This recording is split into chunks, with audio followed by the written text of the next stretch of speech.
yellow, black and yellow, black and yellow, black and yellow. Yeah, you know what it is. Yeah, you know what it is. You know what it is.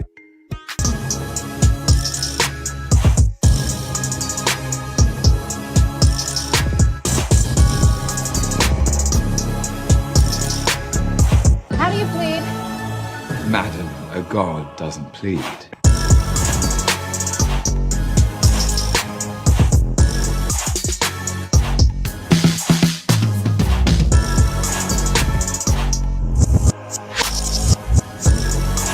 And I am burdened with glorious purpose.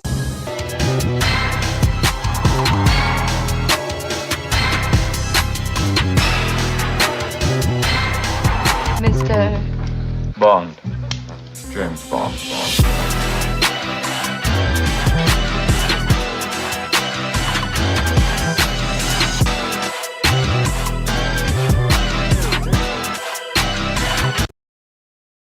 Me, man, I love the game. I love the hustle, man.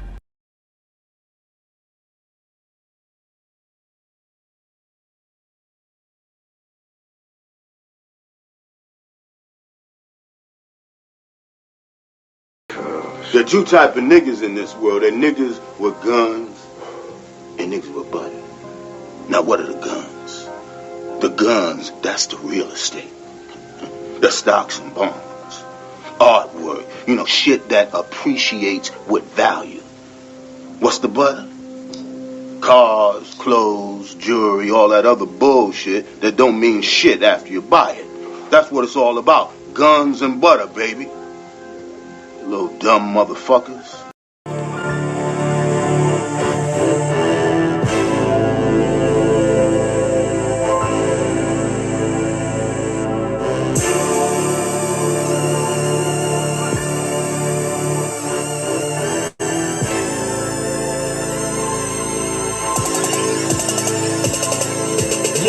I have no limits like Percy Miller or Blake checks. My mind stays just collect Skrilla. I lived in the bottom where rippy bodies in the stench had me sick as my lyrics. I hit the bench and sip liquor, quick as the sticker. Pistol against you if you run up. Every crumb of yours goes towards my guns and my butter. Blowing blueberry stuff, Dutchess over the water. I feel the pulse of the city. The cracks out like a plumber. No phones allowed, so I show them how to signal the order. I guarantee they going over the border. Make sure you tell your worker to put a whip in the garage so the ghetto birds will catch them coming out of the bumper. Pop the tabs on the briefcase, handle, crack it open and acknowledge my cash. After you show me what you got in the bag, complete the transaction, ducking helicopters like I'm Henry Hill. The difference is I'm never gonna squeal. A real said you looking for a real G. Don't need to look anymore. It's money on my mind every day. I'm a hustler. Early in the morning with the birds for the worm, and when the sun goes down, I'm still on. Song speeding in the fast lane. Clock says it's time to get paid. Money on my mind on the grind every day. Every time I feel even when I can't sleep, count dollars, not sheep. Dress proper, Robert Clown in my truck, get crushed, letting thinking I could never have enough. Benjamin's peeling my ducats. I'm hearing the haters say it gotta be luck. A go-getter won't rely on the crutch. I keep it honest, less I'm front of a judge. Raise my right hand and law in the book. A born soldier, shook never. I'm counting dollars, ice cascading out of my collar, and anything I'm trying to cop is no problem. Catch me comfy on the scene, crack corks off the best of the bottles, best of the models. I'm between them, dropping the roof. I'm breezing to the money in the left lane, seeing through. You got my hater vision on X-ray. Praying my guns don't spray. My butter just fade away. You love to see me back at the beginning where I left you. I'm lapping my competitors. I'm focused on nothing but cheddar, pedal to the floor. Fast lane, metal next to the door. You said you looking for a real G. Don't need to look anymore. It's money on my mind every day. I'm a hustler. Early in the morning with the birds for the worm, and when the sun goes down, I'm still on. Song speeding in the fast lane. Clock says it's time to get paid. Money on my mind on the grind every day. Every time I feel even when I can't sleep, count dollars, not sheep. I break the barriers in front of me. I'm stuffing my pockets with fallen leaves from the money tree. I glide over New York, watching the city moving under my my feet. I'll never fall, invest my equities in luxury art. Therefore, investments is what sets me apart from buttered up niggas with jewelry and cars. I'm much quicker to be as rich as Robert Kiyosaki's dad envisioning wealth. Patting my back saying I did it myself, but still I'm also buttered up. Ice sparkles in the light, wrist covered up. Rocking 2 ropes like double dutch. Truck is up in the air. I keep a couple thunders, tuck them under my chair. That thunder clap will put you under the stairs. I'm eating everything, acting like a glutton. Money crumbs in my bed. I scrape the plate till it's nothing. Till I got a full stomach, I just turn my back to the world and then I dunk on them. Expect me like the second coming. You said you looking for a real G. You need to look anymore. It's money on my mind every day. I'm a hustler. Early in the morning with the birds for the worm, and when the sun goes down, I'm still on. Song speeding in the fast lane. Clock said it's time to get paid. Money on my mind on the grind every day. Every time I feel my eyes, even when I can't sleep, count dollars, not sheep. You said you looking for a real G. You need to look anymore. It's money on my mind every day. I'm a Early in the hustler. morning with the birds for the worm, and when the sun goes down, I'm still on. Song speeding in the fast lane. Clock said it's time to get paid. Money on my mind on the grind every day. Every time I feel my eyes, even when I can't sleep, count dollars, not sheep. Yo, what's good? Everybody? What's the deal? It's your man's Easy Benz, aka Israel Mills. You know the deal. This is the Double Standard Show. Let's go. Let's get it. Yo, I'm so glad to see y'all. So glad to be seen, man. Y'all could have been anywhere in the world, but y'all chose to be here with me, and I greatly appreciate it, and I greatly appreciate you. Now, before we get this started, before we get this party started quickly, right? I pray that y'all are having a super fantastic Saturday afternoon. You know what I mean? Now, listen. Likes. Let's talk about the likes. Likes are absolutely free. Likes don't cost you. Likes cost you. Absolutely. Make sure you smash the like button like Trish say. Smash it. Come on, push a button. You heard her. Likes are free. Push the like button. Push a goddamn button. Free 99. Now, if you be so kind, if you feel so inclined, make sure you support the show, support the stream. You know what I mean? Let's do good business. Do me a favor. Do me a big favor. Show me the money. Spot for a Glock. I took a loss over floss, but still got a knock. Show me the money. Yes, sir. Show us the money and make sure you do us a big solid. I took it out. I took it out of there. Do us a big solid. Donate, don't hate. Give him everything you've got. To the Cash App, it's Cash App, $ Israel Mills, $ Israel Mills. On God. God. Support the show, support the stream. You know what I mean? Let's do good business. Now, y'all already know what it is. The Double Standard is a panel show. It's meant to be a panel show. We're going to open up the panel. We're going to, you know what I'm saying? And we're going to have a great time.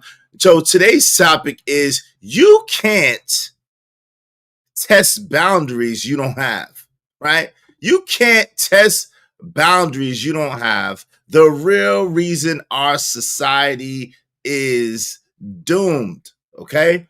So we're going to chop it up. It's a lot of talk about who's to blame, who's at fault, so forth and so on. And most of it revolves around, are the women to blame? Are the men to blame? Why?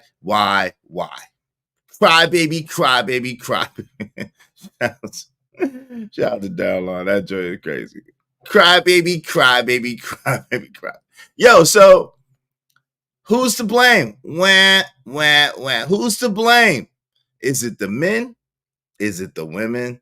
Who is to blame? Yo, we're not going to talk so much about who is to blame today. Not so much, at least not me. You know, I can't help what y'all talk about when y'all get up here. As long as y'all not saying any trigger words, or as long as you're not doxing, when you get up here, you're able to state your opinion, right? And your opinion is valid and it matters. Your opinion matters over here, right? Now, because you state your opinions, which opinions are like belly buttons and buttholes. Everybody got some of those, right? For the most part, everybody has belly buttons and buttholes. So because you state your opinion doesn't mean that's actual factual. It doesn't mean that's how it is. And it damn sure don't mean that I agree with it. Okay. So just for the record, I let people express themselves. I let people, vocalize their thoughts and their opinions. I let people talk for themselves. But I want to be clear. That does not mean at all that I necessarily agree. Okay. So we have to understand that. We have to get to the point where we can say what we got to say. We could express ourselves.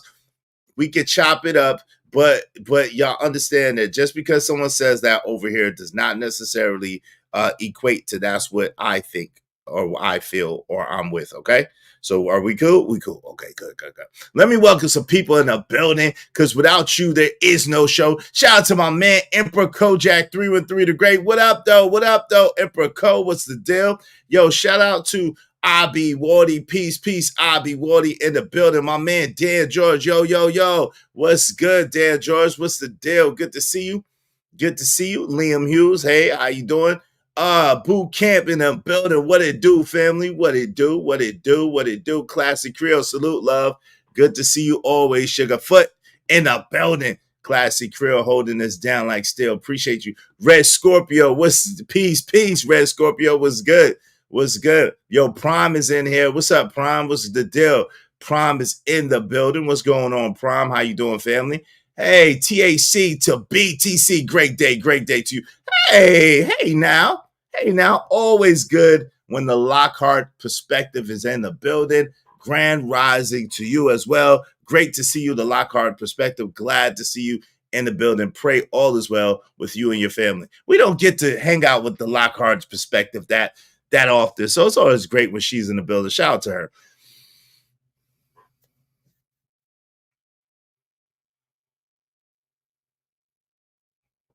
So yesterday we went over the Megan Good,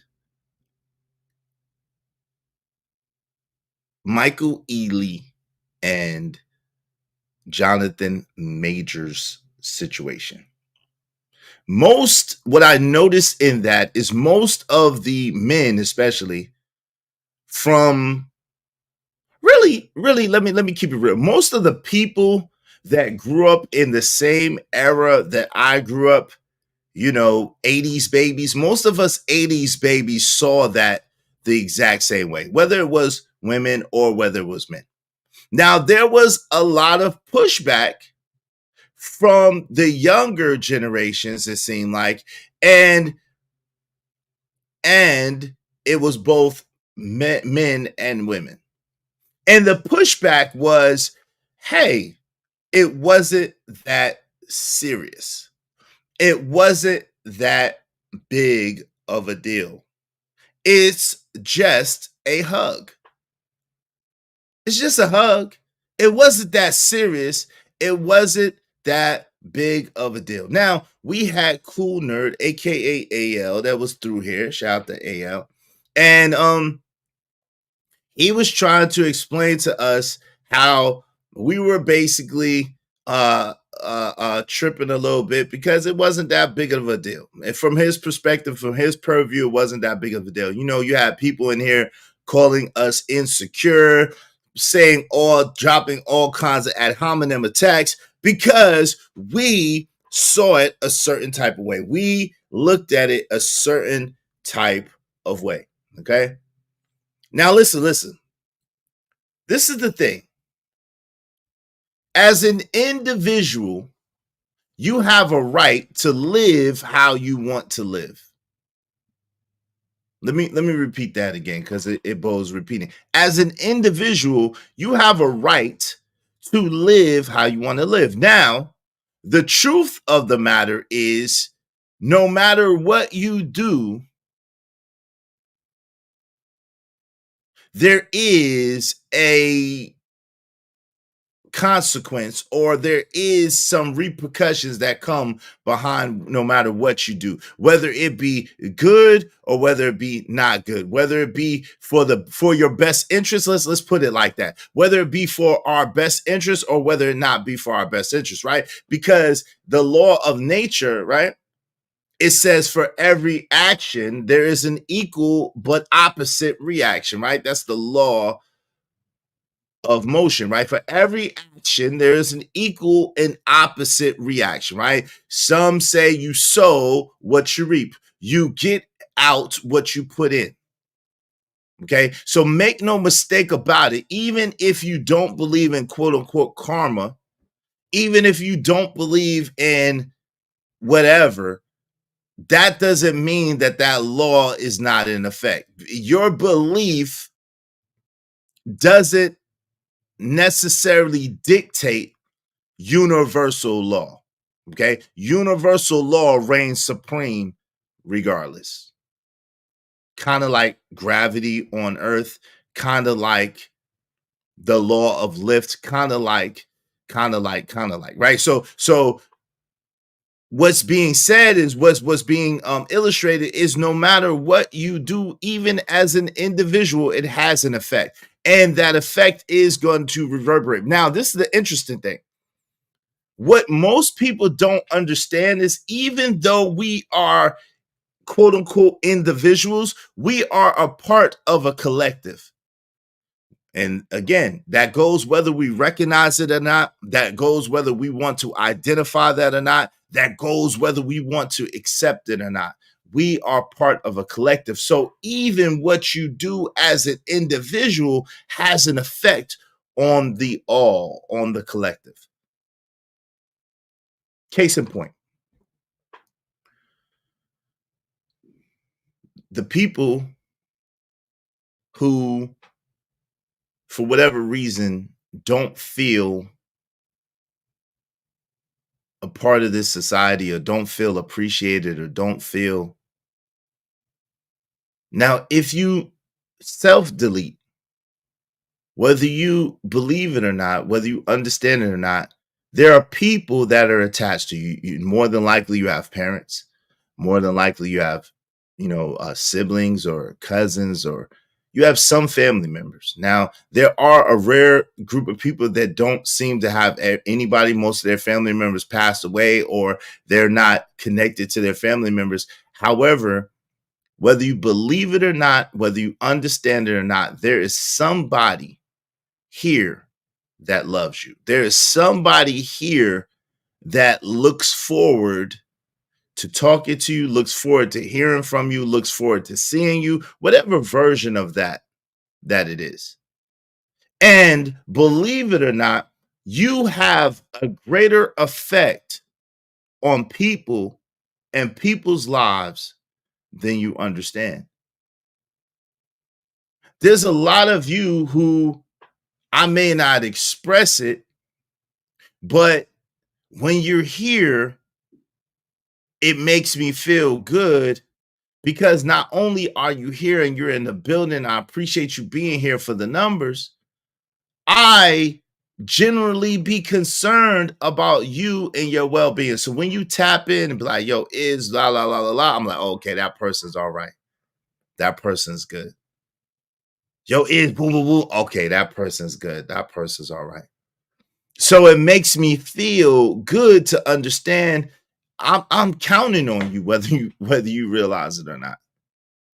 There are a lot of you that I'm counting on you. I'm counting on you to be here.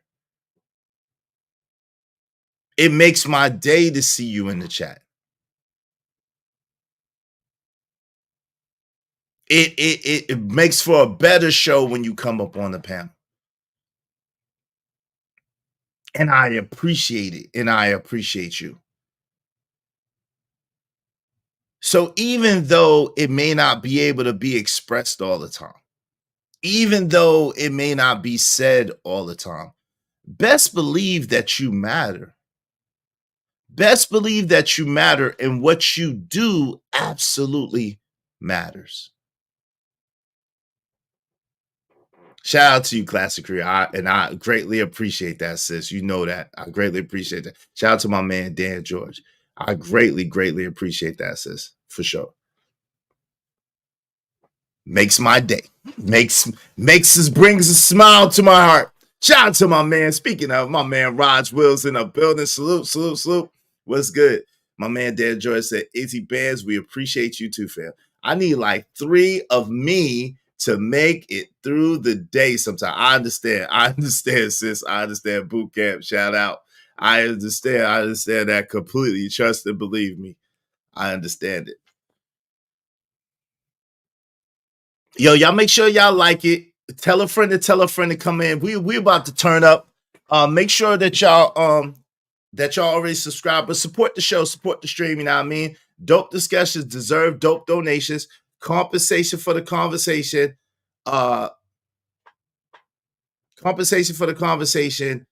Make sure let's do good business. One hand wash the other, both hands wash the face. Smitty, I don't want to hear nothing from you, Smitty. I sent you a Cash App. See me. Listen, I don't talk about what I do a lot, but I support a lot of people, and I'll be listening, I'll be supporting, right? When I give my little twos and fews, I want to be acknowledged too. Smitty, I sent you a Cash App yesterday, and you didn't acknowledge me. I feel a type of way. That's why when y'all send me money, I don't care what nobody say. I'm going to celebrate you. I'm going to celebrate you when you send me money. Because I appreciate it, for real. Because you didn't have to do it. So I appreciate when you send me money, y'all. So that's why, other people get mad. Let them get mad. I'm going to celebrate you. I'm going to celebrate you. But Smitty, you didn't celebrate me. And I feel bad, man. You've been getting on me about not coming through, about not hollering at you. And I watched your show. And I was hollering, and I sent the Cash App for the clouds. I ain't hear my name read. I didn't hear no acknowledgement. Shout out to Smitty's Corner. He said, that's a lie for the pits of hell. You ask people to kick out Smitty every day. That's why I show up, because I know you hate me on the low, Izzy. Brother, that's a lie for the pits of hell. That's a lot for the pit. I don't hate you. I got love for you. I'll be excited to see you. Especially non-troll Smitty. I don't like troll Smitty that much. I don't hate you regardless. I don't like troll Smitty that much. Troll Smitty is very annoying. I'm just gonna let you know. Troll Smitty is very, very annoying. Troll Smitty talks over people, doesn't let people get their sentence out. And Troll Smitty's mic is extremely loud. I don't know how you get your mic that loud. I don't know how you get your mic to just bolster over everyone. But that Troll Smitty, yeah, I could do without that ninja. I could do without the ninja Troll Smitty. But Smitty's Corner, I digress, Mr. I digress. My mic is Smitty. Oh, I love that ninja, man.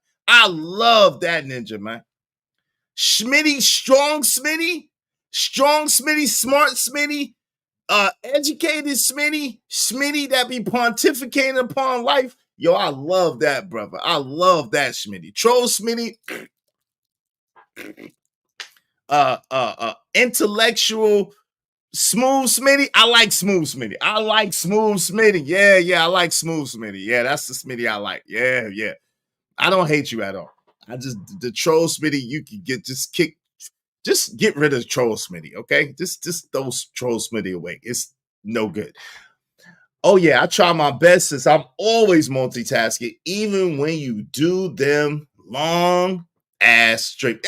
And thank you, man. And I appreciate it. And that's why I tried to do a mod appreciation stream. And I know it wasn't nearly enough.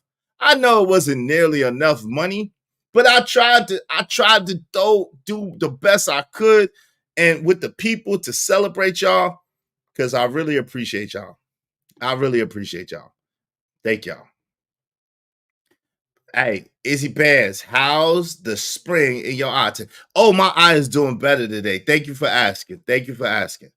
I told you, really, it was I was tripping. I was watching my phone all night. I was laying in the bed, straining my eyes, and I was watching all night my phone, and I was scrolling through, and I got caught up.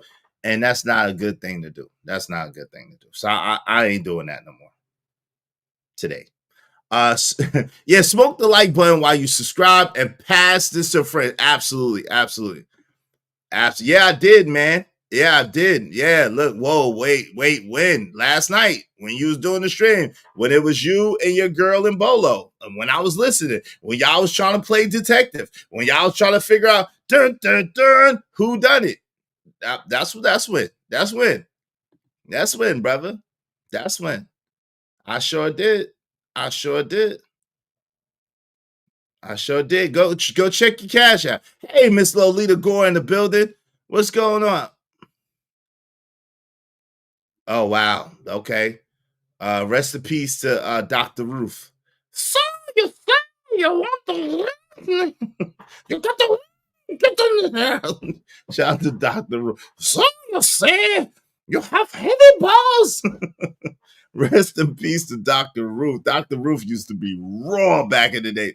I don't know if y'all know, but Dr. Ruth, right? See, I think technology, you know, Dr. Ruth, when she was in the 80s, she was a lot younger. So shout out to Dr. Ruth. She's, so you say your balls are heavy and you got to get. Rest in peace to Dr. Ruth, man. He must go on AMP on that MF or something. Yeah, for sure. He got an amplifier. He got an amplifier. I don't know what's happening here. Hey, Armanaz, what's up, sis? How you doing? What's going on? Living humbly in the building. What it do, family? What it do? What it do? See, I don't know. There you go, there you go. Trolling Smitty is in here. I'm ignoring trolling Smitty, especially since I don't see no cash apps. Thanks for the 7, Izzy. That's my number. I know it was your number. That's what I was trying to, you know what I'm saying? I know it's your favorite number. I was trying to, you know what I'm saying? I was trying to give you a moment. But you didn't take a moment because you was being Smitty.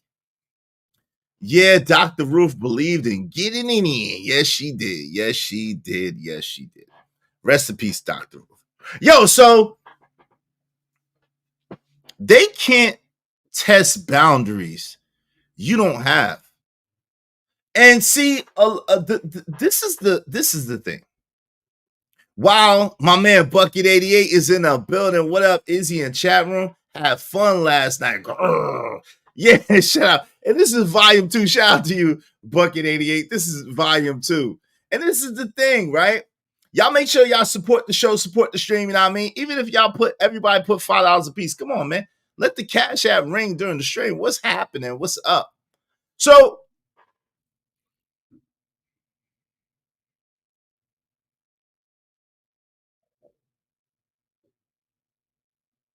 I think we were taught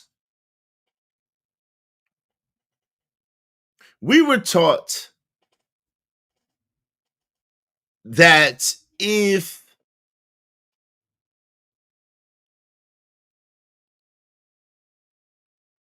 I'm trying to put this in a way where everybody can relate to this, even if you haven't heard this. When we were coming up, being born in the 70s,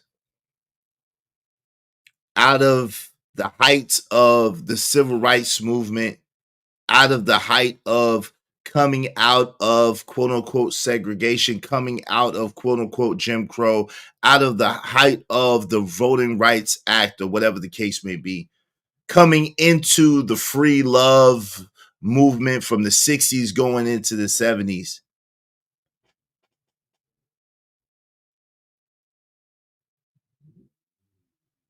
There were sayings like, yo, if you want to hide something from a quote unquote black person, we know melanated people, people of the sun, but if you want to hide something from a quote unquote black person, put it in a book. You as a quote unquote black person, if you want to compete in this world, then you have to be 10 times better than your quote unquote white counterparts.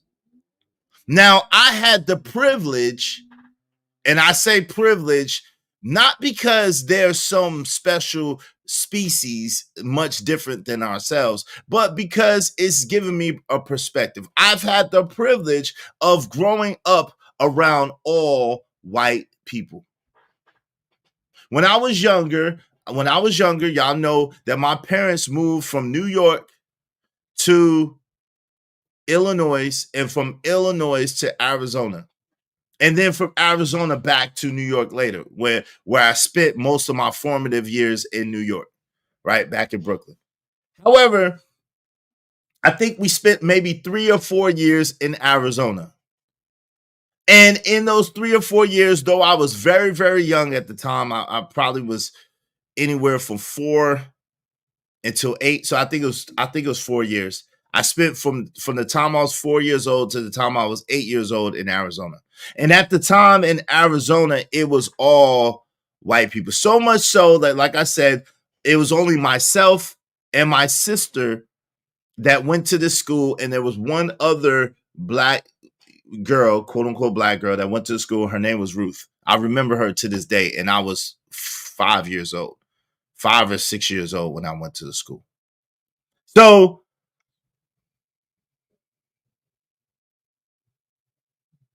the thing is this. Give me 1 second, y'all. Give me 1 second. I'm getting an important call. Give me 1 second. Let me play this real quick for y'all. Give me 1 second.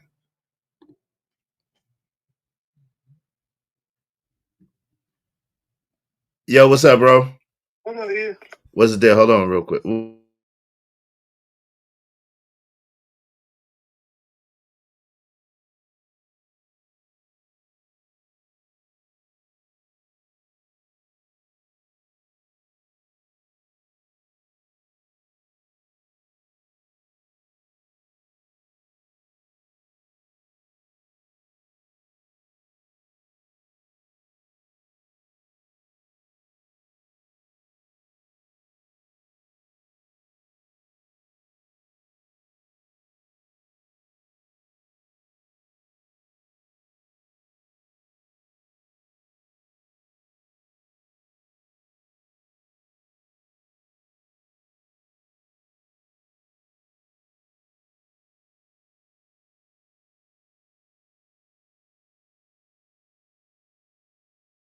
Hey, y'all, bear with me. That's my lawn guy. Bear with me. My lawn guy is outside. Let me play this for y'all, and then I'll be right back. I appreciate y'all. Hold on.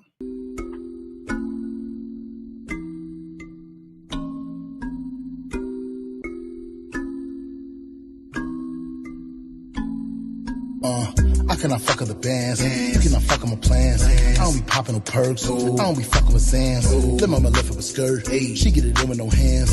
She like it all in her face. Get on her knees in advance. You see me all in my zone, building a master plan. Looking like I'm in a trance. Putting the chain together, work ethic of an ant. No pressure, I'm the man.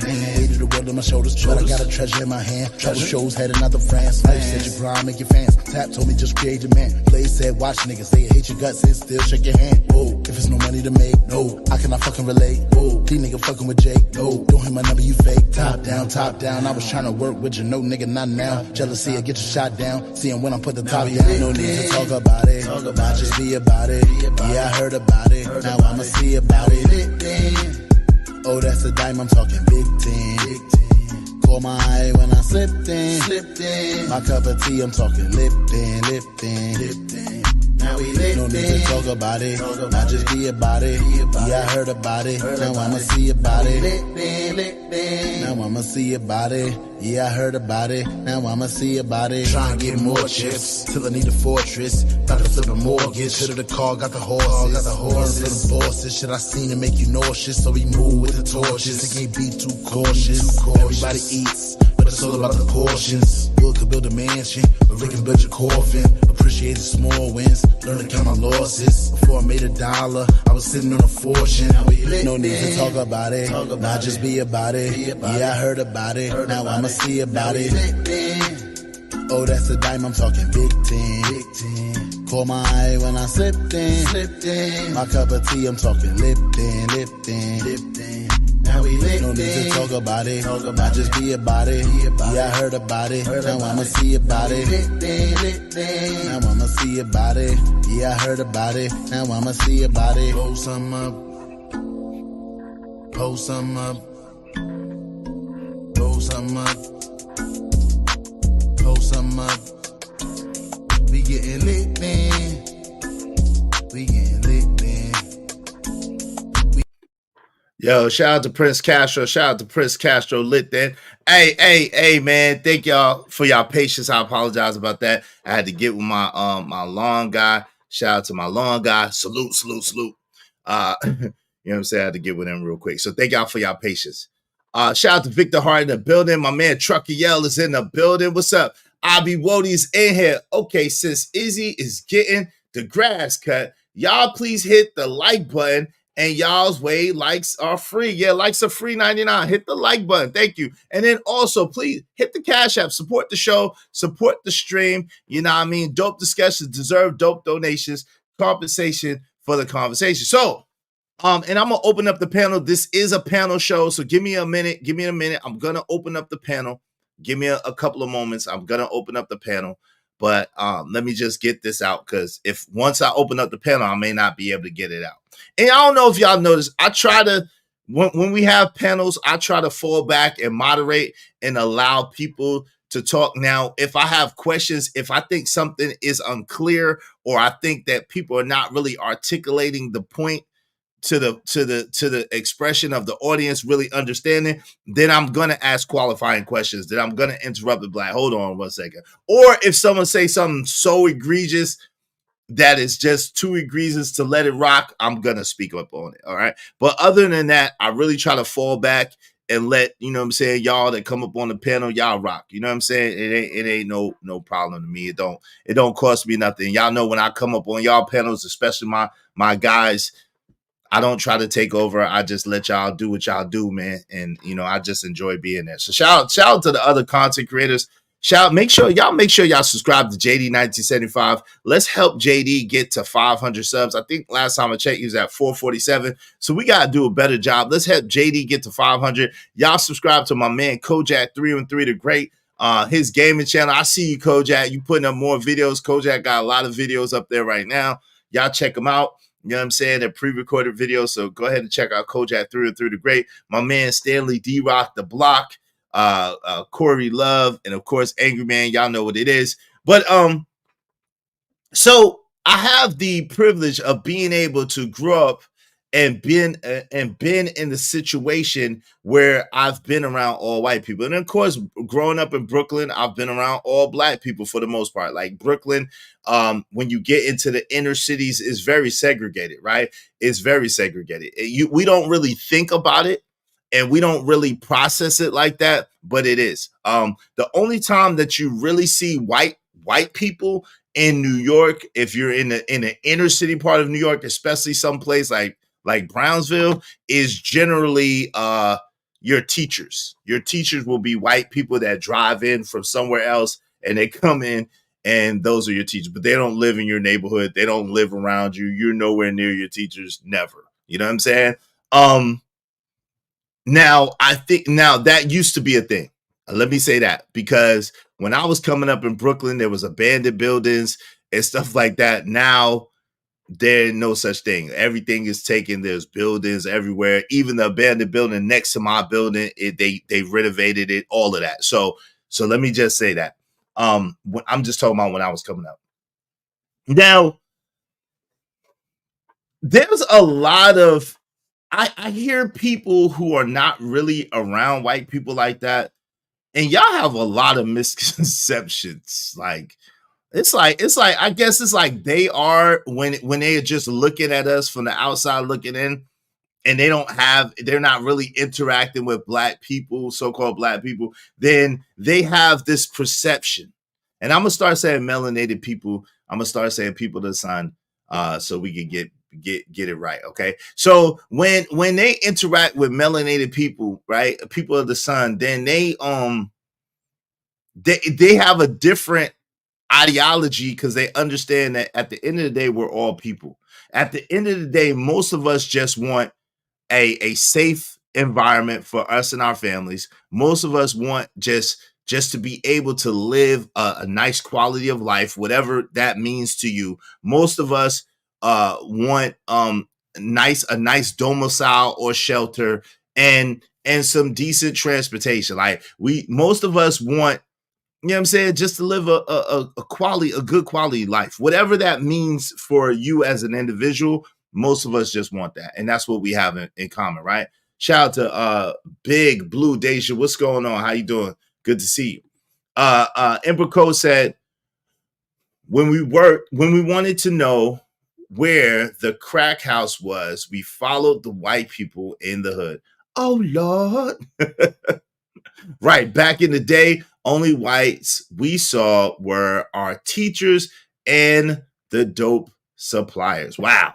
See, the dope suppliers in my city were not white that I knew about, but I wasn't really close to no dope game, especially as a kid. Okay. So as strange as that sounds, what's up, Kim? How you doing? Kim is in the building. What's going on? So let me say this.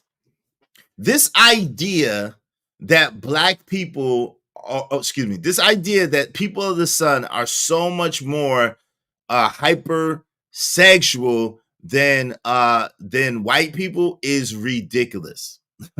It's ridiculous. It's not true. It's not true even a little bit. Okay. I don't know why y'all believe that. I don't know why y'all have allowed yourself to be programmed like that. Now, let me say this. The propaganda is real, and it is true that that we as people of the sun are hypersexual, especially in this day and age. What's going on, John Loaded Lux? Thank you for the 5. Great day is in chat. Thank you so much, John Loaded Lux. Listen, y'all be like John Loaded Lux and hit the Cash App. Support the show, support the stream. You know what I mean? Shout out to John Loaded Lux, setting it off right. Thank you very much. I appreciate you, John Loaded Lux.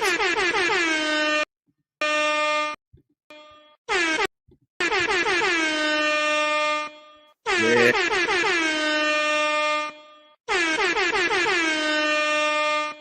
I gotta take that off repeat. Thanks.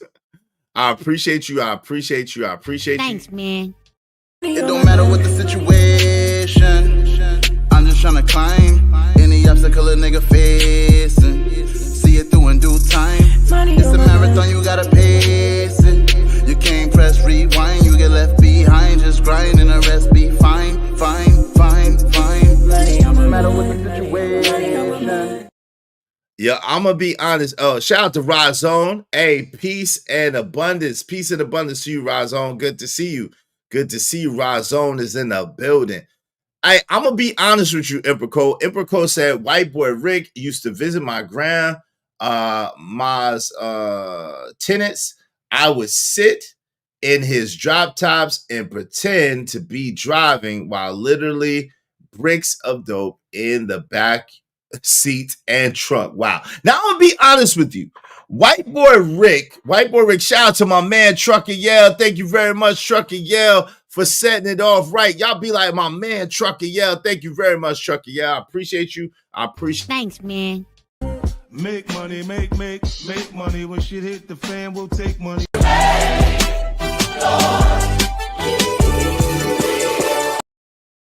Be real with you. White boy Rick, the way that they portray white boy Rick in the movie, that's all I could go by.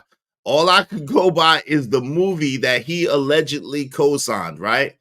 The way they portray white boy Rick in that movie, I can't see him. I'm gonna be honest, Emperor Cole. I can't see him ever have being or got into that place where I'm from. I can't see it. I'm gonna be honest. White boy Rick was OP than a mother effer, right? He was OP than a mother effer, green as gooey goo goo, right? No way. I cannot see white boy Rick getting anywhere close in my city. I'm just saying, I don't, no offense. No offense, but I you know, that movie, God, that did not help him at all. That didn't help. Okay, so let's get off that. But the thing about it is, are black people, uh, excuse me, are people of the sun hypersexual? Yes. However, the Western world is hypersexual. Okay, so this idea and this premise that people of the sun are so much more sexually liberated and so much more like, yo, don't y'all understand that the first wave of feminism, that's what it was about. It brought about the sexual revolution. These white women were burning their bras and panties. These white women wanted to fight for the right to throw that nasty cooch all over the place. Y'all don't understand that. Don't y'all understand that we had a movement in the United States of America called the free love movement in the 60s and early 70s, the hippie movement? Don't you know who most of those people were at Woodstock? Most of those people were your favorite Caucasian people. Let's be real. Now, back in the days, melanated people of the sun were very conservative people.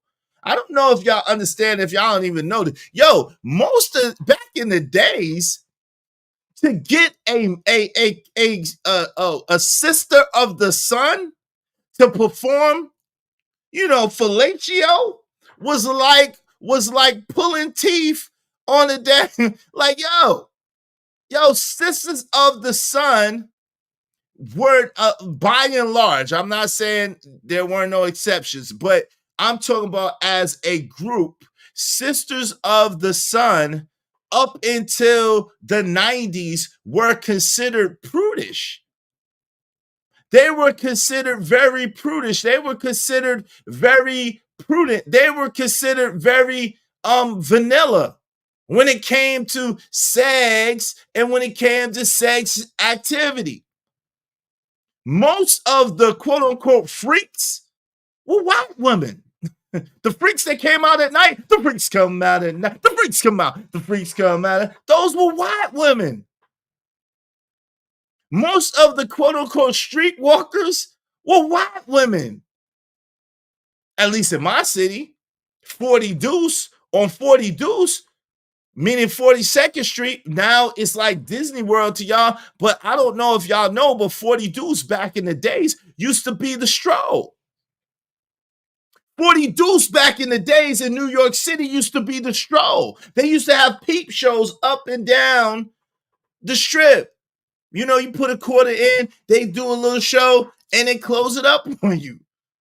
It was the peep shows. It was the stroll. It was the whole stroll.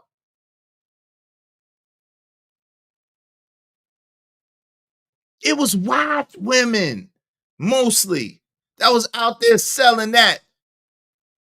That was out there bucky naked. And they said the best words that a man like me ever wanted to hear. F that, pay me. Y'all understand that? So this perception that our women are the most loose women on the planet is astounding to me. That our women are the most promiscuous women is astounding to me. Now, do y'all need to tighten up? Absolutely. Do y'all need to hold yourself to yourself and get back to, you know what I'm saying, holding that cooch, that hot cooch? Absolutely. Stop giving that hot cooch away. Stop giving that. And can I say a side note? My God, I saw on Anton, the sister that said she had the HIV. Oh my God. Yo, if that sister got HIV, y'all ninjas is in trouble, bruh. She was one of the baddest. She is one of the baddest, meaning one of the most prettiest women that I've seen on this space, fam. That shit is crazy. That girl is one of the most physically cutest girls that I've seen in this space. Period. That's the danger of moving. This is a side. I'm on a tangent right now. I'm gonna go back.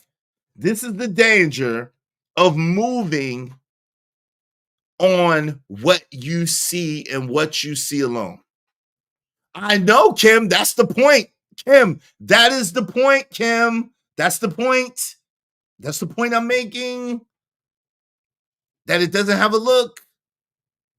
That's the point I'm making. But what I'm saying is all of these people, especially these dudes running around just because women look a certain type of way and you are moving your standard or not having standards because of a way a woman looks. Yo, matter of fact, I got y'all. Because some of y'all don't know what I'm talking about. I got you.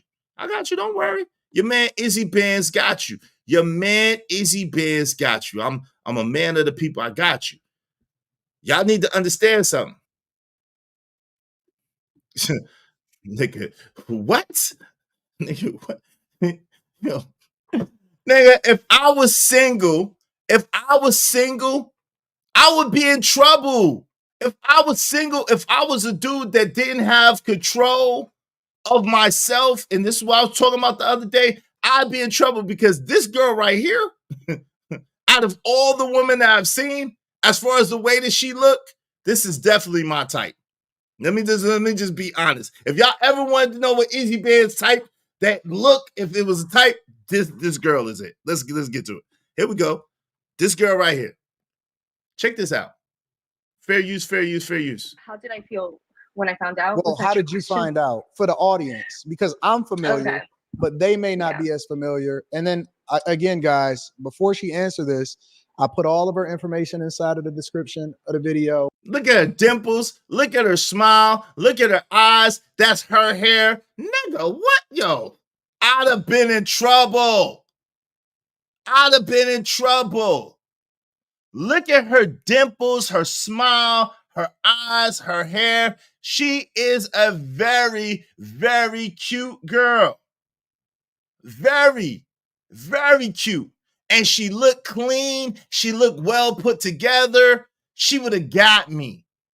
If I was the dude that walks around, right, she is classy. If I was the dude that walks around here going just off of what somebody looks like, going off of just aesthetics.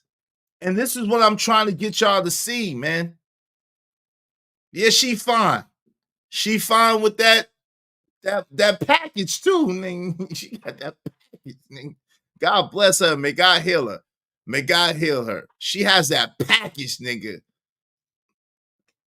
Ain't nothing that fine. Ain't nothing that fine to get that package, nigga. I'm sorry. No, thank you. Thank you. No, thank you. I'm good. No, thank you. But you would never know if she didn't tell you. You would never know if she didn't tell you.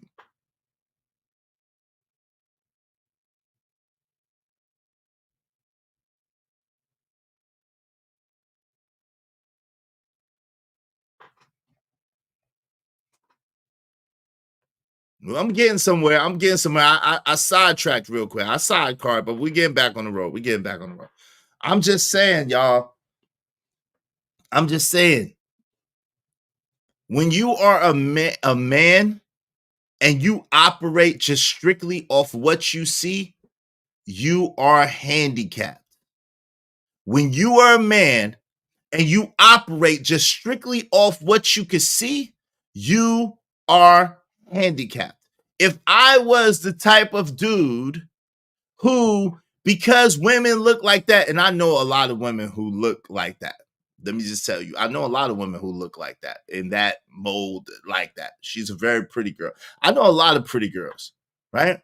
But if I was the dude that just operated like that and got in lust like that just because she looked like that, then I'm in trouble. And you're in trouble too. So we're talking about standards. We're talking about boundaries. We're talking about having a code. And we're saying when I'm using boundaries, that's what I'm talking about. I'm talking about standards or code, boundaries. You can't test boundaries that you don't have. You can't expect to get the best or have the best without any type of standard, without any type of boundaries, without any type. See, y'all dudes got the game messed up, and I don't know where the game got messed up. You think, and I see it on the daggone balloon show. And this is to the topic. I see it on the balloon show. You have these dudes that'll get up there and they'll say, "Oh, well, yeah, yeah, like, I'm open, like whatever type of girl. I'm open, whatever type of girl.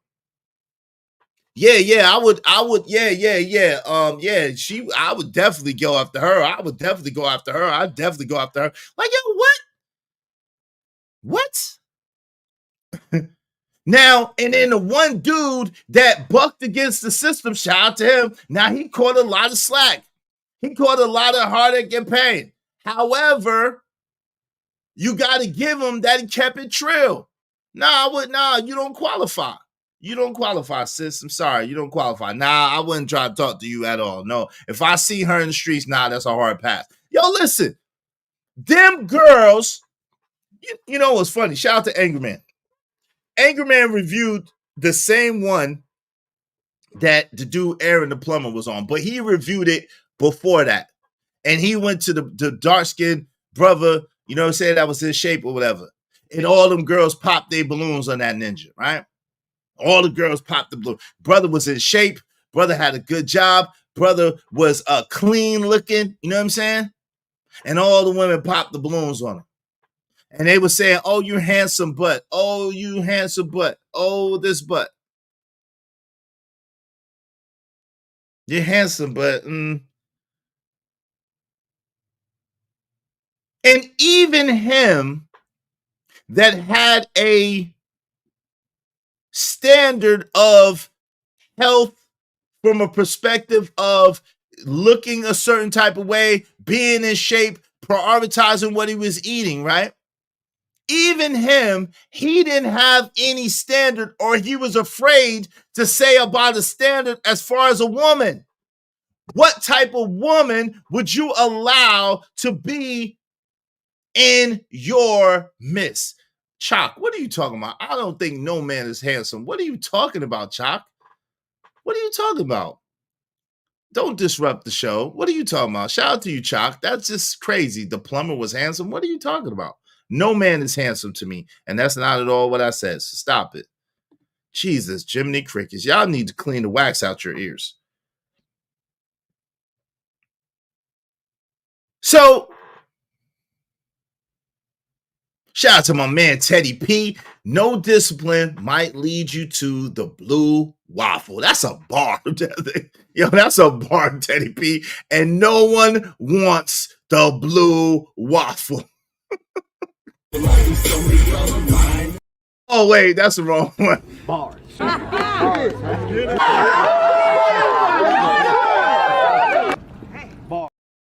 Shout out to my main man, Teddy P. That's a bar, Teddy P. No discipline as a dude leads you to the blue waffle, and no one wants the blue waffle. Yeah, you totally heard it wrong, Chalk. Get your ears right. What I'm saying is this. Let me just say what I'm saying. What I'm saying is this. Even the brother who the women said was handsome, the dark-skinned brother, the tall, dark brother, the brother that they said that they liked his outfit, the brother that they said they thought was handsome, the brother that's in very good shape, even that brother, all the balloons got popped. But even him who had a standard of the gym and being in shape, he didn't have a standard for the women. Because every woman, he gave the politically correct answer so much that Arnett, the host, said, "Hey, you've said that about all of them. Can you give us another answer?" You said that about all of them. Can you give us another answer? And these dudes seem to be so scared to qualify these women. I was watching another show, and I saw that Carmen Pritchard, meaning from Corey and Carmen and Corey, you know, I guess they're getting divorced, they broke up, whatever the case may be, whatever they got going on. She was on one of those dating show things. And Carmen is an aesthetically cute girl. Carmen is an aesthetically cute girl. Now she heavy on that eyeshadow and them lashes. She got to get rid of that. I don't know why she do that, but she heavy on that eyeshadow and she heavy on them furry lashes. But she's an aesthetically cute girl. But I'm not gonna front. She was trying to make dudes perform to try to be with her. Or why should they be with her perform? And I'm like, yo, what? I'm thinking to myself, like, what in the hell? I wish I would try to perform to get with fucking Carmen Pritchard or any other woman. Like, why am I ain't no fucking circus clown. Sorry, y'all got me saying the F word. I'm not no circus clown. I'm not no daggone sideshow Bob. I'm not performing. Tell a joke. Make me laugh. Spin on one foot. Hop on one foot. Bark like a dog. Woof woof. Bark like a dog while on one foot. Like, what you think? Who you think you is? Prince Hakeem? What's up, Sugar Shack TV? What's going on? Exactly. I've gotten a lot of folk because of my standards for women. I'm sorry, but I refuse to marry and procreate with just any old bro. Hey, man, bars, man. Yo, I wish I had. Shout out to Nico Too Smooth, man. Ain't no blueberries in that damn waffle. It ain't. I don't know. You know what I'm saying? Your balls might look like blueberries. You know what I'm saying? You might want to stay away from that. Exactly. I refuse to perform like an act. I'll be alone before I perform for you. Yo, but this is the thing. And that's all she kept saying. Well, none of these dudes excite me. You know what I'm saying? None of these dudes excite me. They don't excite me. I'm like, y'all are performing for a woman who's been in a relationship pretty much with the same dude since she was a kid. Y'all are performing for any woman, period. But let me break this down. Y'all are performing for a woman who got 2, maybe 3. I can't remember. I used to watch them from time to time. But a woman who got 2, maybe 3 children. And one of her children is very young, like a year or something crazy like that. She just had the baby. She been with this dude ever since she was a young woman going into womanhood. She's been with this dude ever since she was a young woman going into womanhood. She was married to the dude and got allegedly, I don't know, they go back and forth with that, but allegedly, and got at least 2 children by this man. And was married to her. And one of the children is a baby. And I think it's 3, if I'm not mistaken, but I could be mistaken because I don't be paying attention like that. And she never had anything on her mind. And part of the thing that Corey was talking about with her is now she drinks and she smokes. Now she's a drinker and a smoker.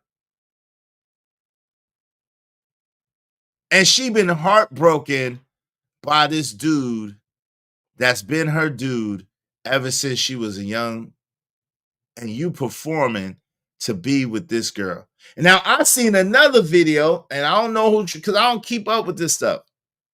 Yeah, they broke up allegedly. They broke up. Because I seen another video, another short, where her with some other dude with his hand around her neck, kissing the dude looked like a girl, and he got his hand around her neck, and he kissing her. You're mine. Like what are we talking? What are we doing? What are we doing? What are we doing? What are we talking about? Where is the standard? Where is the boundaries? Where is the criteria? Where is it just a pretty face? Is it just a pretty face or in a pretty face and a nice body? Is it just a pretty face and a pretty face and a nice body? Is that what the standard is?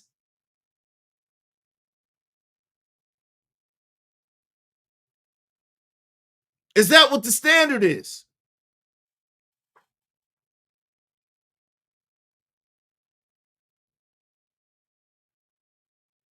Yo, we cooking, man. Y'all hit my Cash App, man. Support the show, brothers and sisters. Support the show. Support the show. Support the stream. You know what I mean? Dope discussions deserve dope donations. Compensation for the conversation. Let's do good business, family. Come on. Let's don't do me like this. We're gonna open up the panel in a second. But we gotta keep it real. We gotta keep it a bean. We got people walking around. Oh, well, that's not. Oh, well, they was so what? They was pelvis to pelvis. Is you just making it? So what? He lifted her up and swept her off her feet. So what? So what? So what? That he swept her off the feet and she was smiling from ear to ear, and she was smiling and she was grinning and cheesing, and we ain't never seen her even grinning and cheesing for that long around her man. So what? So what? That we seen her with this man and this man and that man and this man and this man. So what? So what? It's just acting. You know how them Hollywood people do. It's Hollywood. So what? Where are your standards? Where are your morals? Where are your values?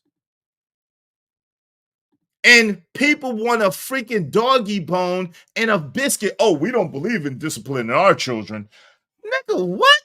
Oh, I taught y'all that we don't spank. Yo, I'm famous for letting you know that you shouldn't spank your children. Why would you spank your children? Nigga, what? Yo, no consequences for those women. You know what I'm saying? Like, you know what I'm saying? Y'all cannot talk about what those women do. Y'all cannot speak on what the women do. Like, y'all lost your minds, yo. Y'all lost your mind. Y'all have lost your mind. And this is the reason why our society is terrible. This is why our society is declining and going to hell with a handbasket with some gasoline drawers on a rocket ship. Because, yo, we cannot sustain lack of accountability. We cannot sustain lack of responsibility. We cannot sustain a free-for-all. Don't y'all understand what happens in a free-for-all? Y'all seen the movies time and time again where the parents, they may have been cool parents with their kids, and then they allow their kids to stay at home alone, and they say, hey, kids, don't do nothing crazy while we're here. But they don't got too much standards when they're at home and the kids was home. So why would they expect the kids not to do nothing crazy? So the kids throw a party. And the kids, because they've been grown up with no standards, no boundaries, no code, then they throw the party, but in the party get out of control, the party get out of hand. And it's a free-for-all. It's a free-for-all. Nobody wins in a free-for-all. Nobody wins in a society without rules or regulation. Rules and regulations is for the society as a whole to be able to thrive. See, the funny thing is this. Women, y'all benefit the most when there are rules and regulations. Y'all benefit the most when there is structure. Women benefit the most when there are rules and regulation and when there's structure. Because if there is no rules, if there are no regulations, if there is no structure and it's a free-for-all, guess what it goes down to? Guess what it gets simply whittled down to? What's up, Genesis? How you doing? Genesis, I am no simp angel. Shout out to you. Guess what it gets whittled down to? Somebody tell me in the audience, what does it get whittled down to? What does society get whittled down to when there is no structure, when there is no rules, when there is just a free for all? What does it get whittled down to?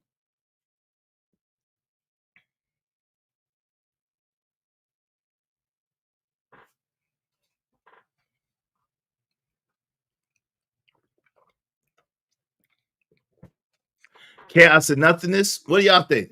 That's a good answer, but that's not quite it. What do y'all think? That's a great answer, Epico. That's not quite it. Not quite the one I'm looking for. Chaos and destruction. That's a great answer. Not quite the one I'm looking for, though. That's a great answer. Not quite the one I'm looking for. Shout out to my man Nico Too Smooth. A leopard colony. All right, that's a good answer, but definitely not. Shout out to my man Cage with Darfire. Shout out to you. A lawless society. All those are good answers, but let me tell you, all those are great answers, and y'all are around it. But this is what I'm saying. What I mean is this: when all the rules, yes, destruction, but this, when the rules go away, when it's a free for all, guess who are the people that survive? The people that survive are the people who are the physically strongest. The people who survive are the physically strongest, and they do have to have a certain amount of wit and cunning, but it comes down to a physical level. And 99.9% of women cannot compete when it's strictly physical. 99.999% of women cannot compete and are not safe when it's strictly physical. Without any rules, without any law, without any regulations, 99.99% of women are not safe. Yes, it becomes survival of the fittest. That's what it becomes. It becomes survival of the fittest. And unless you attach yourself to a man who is able to protect you, able to protect what you have, able to protect what you got, then you are food and you are in trouble. But what y'all don't understand is the more that you pick at the fabric of society, the more that you are fighting for this independence, the more that you are fighting for your quote unquote freedom to do whatever the hell you want to do, the more you put yourself in danger. The more you put yourself in harm's way, the more you take away your protection, the more you take away your covering, the more you take away. And this is the danger of the people who speak about remedial rhetoric but are spewing remedial rhetoric. This is the danger of it. Because what they're pushing for no consequence or accountability to the people who are pushing for things to be lawless. And when things are lawless, those same dudes are not going to be able to protect you. Those same dudes are not going to be able to cover you. Those same dudes are not going to be able to house you and be able to keep you safe from harm. Because those will be the first dudes that will be under attack. Y'all seen The Purge? Y'all seen The Purge, right? You know what it is, right?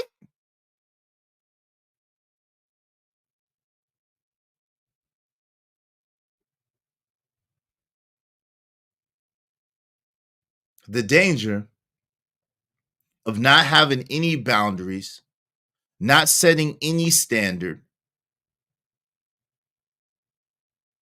allowing things to just go and be in a free-for-all. When you are a person and your claim to fame as a man is, oh, well, my girl's free.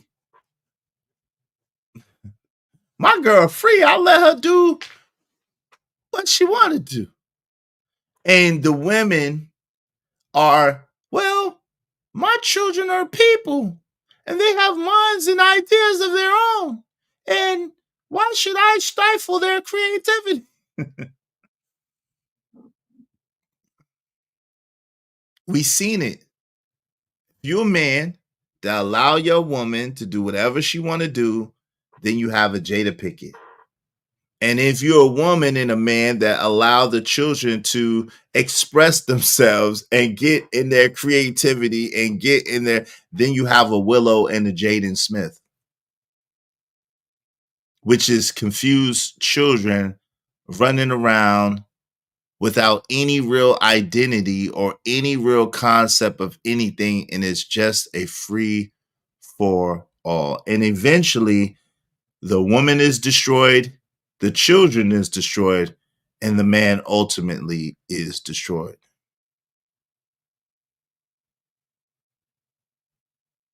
What's up, Narratives Dollars? He said, damn.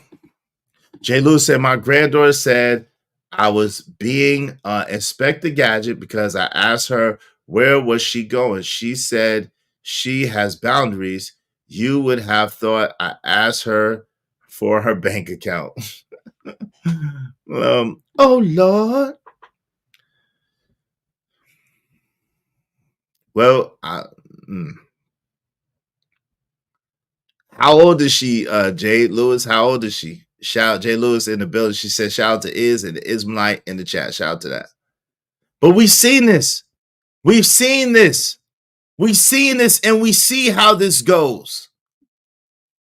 When you are a man and you don't have a standard and you don't have boundaries and you love your girl and let your girl just do whatever she feels like doing, whatever she wants to do,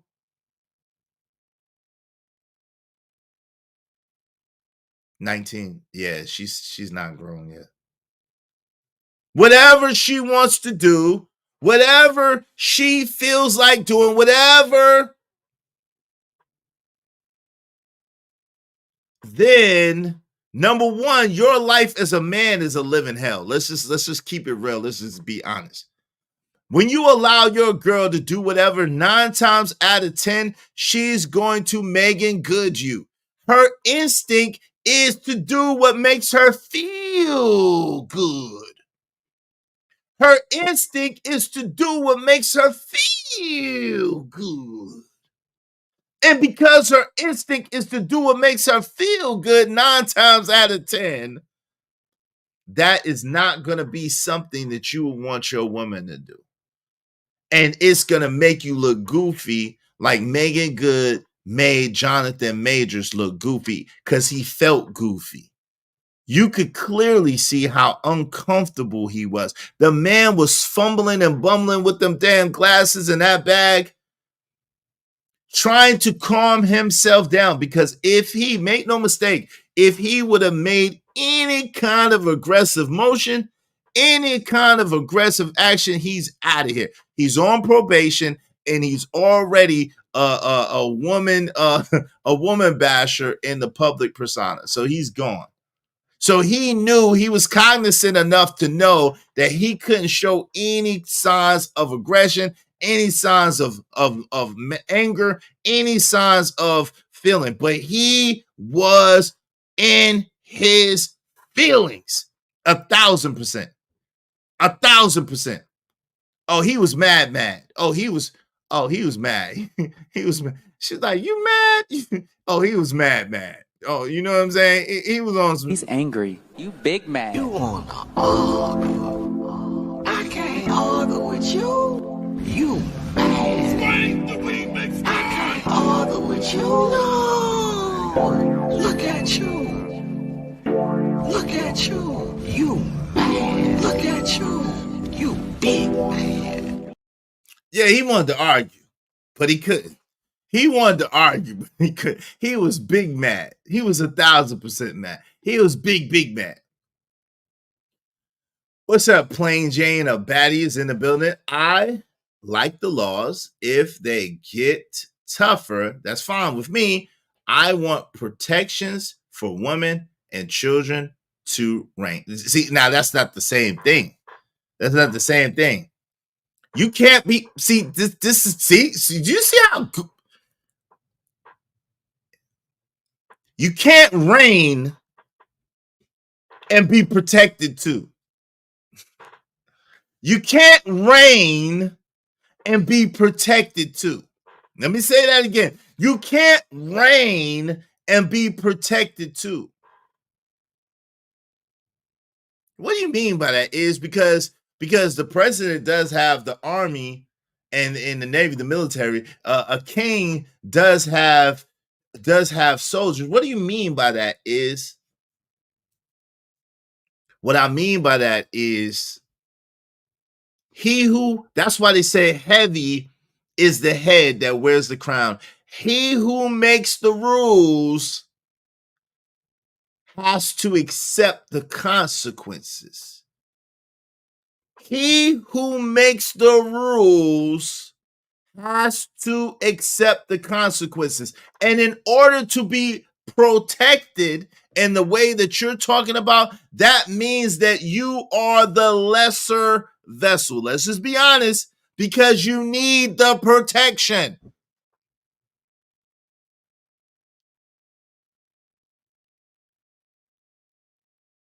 You need the protection. And again, we're talking about as a group, right? We're not talking about individuals, we're talking about as a group.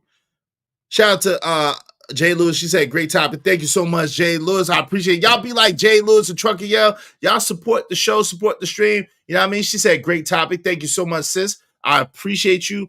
I appreciate you. I appreciate you. Hope you don't mind if I say this out loud. How wonderful life is, 'cause you're in the world. I love you. I love you. I love you. I love you. I love you. What's up, Mr. Black Sheep? Please drop the link. All right, Mr. Black Sheep, please hit my Cash App. I'm about to drop the link, but please hit my Cash App, Mr. Black Sheep. Support the show, man. I got you. I got you. Support the show. Can't have your woman embarrassing you, fam. Yeah. So, yo, when you have a woman and you don't set any parameters. You don't set any guidelines. You don't set any rules and regulations. You don't set any boundaries. You don't have a standard. Then whatever she does is really according to her own whims. It's really to how she feels at that particular time. And that's going to be very goofy and very dangerous for you as a man. That's going to be very goofy and very dangerous for you as a man. When you don't have boundaries, you are susceptible to whatever your girl decides to do at that particular moment. Shout out to my man, Bishop J. Jermaine is in the building. What up, though? Yo, speak to me. He said, salute to Teddy P, Emperor Kojak, Dan George, and everyone else. Where's my, shout out to my man, Bishop J. Jermaine. Where's my shout out at? Did you say it earlier? Where is my shout out at, brother? Shout out to my man, Bishop J. Jermaine in the building. What's up, family? What's good with you? How you didn't shout me out, bro? I'll be feeling the type of way, man. Are you mad at me or something? Are y'all mad at me or something? What's going on? What is happening? My guy, Bishop J. Jermaine in the building. I didn't call you a name. She said, why am I being called names? I speak up for what I want, always have, always will. I was trained. I didn't call you no name. What are you talking about? That girl, when he grabbed her, I missed this. Was her thoughts when he scooped her up. Yeah. It's bad when a woman has no respect for a significant part. But this is the thing, though, Jay Lewis. That's the point of this stream. They can't test boundaries you don't have. If he don't set that boundary, really, if the man doesn't set the boundary, then was it really disrespect? She don't know. She don't know. Because he didn't set the standard in the boundary.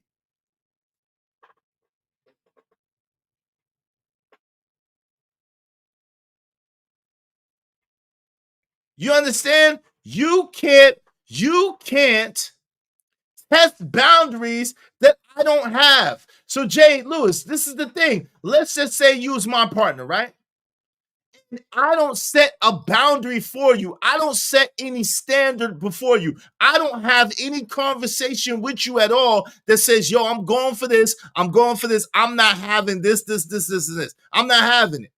If we don't have those kind of conversations, if I don't set no type of standard, if I don't have no type of plan for you or give you a plan, yo, this is how we move when we move like this. This is how we move when we move like that. And again, this is not at the beginning because you don't know what the woman is going to be at the beginning.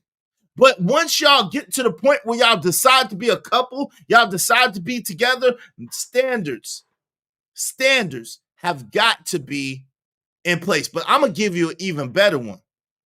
When you vet and you vet properly, you're going to know what temperament your girl has before you even get to the point where you decide to be with that girl. That is the importance of vetting and vetting properly to begin with.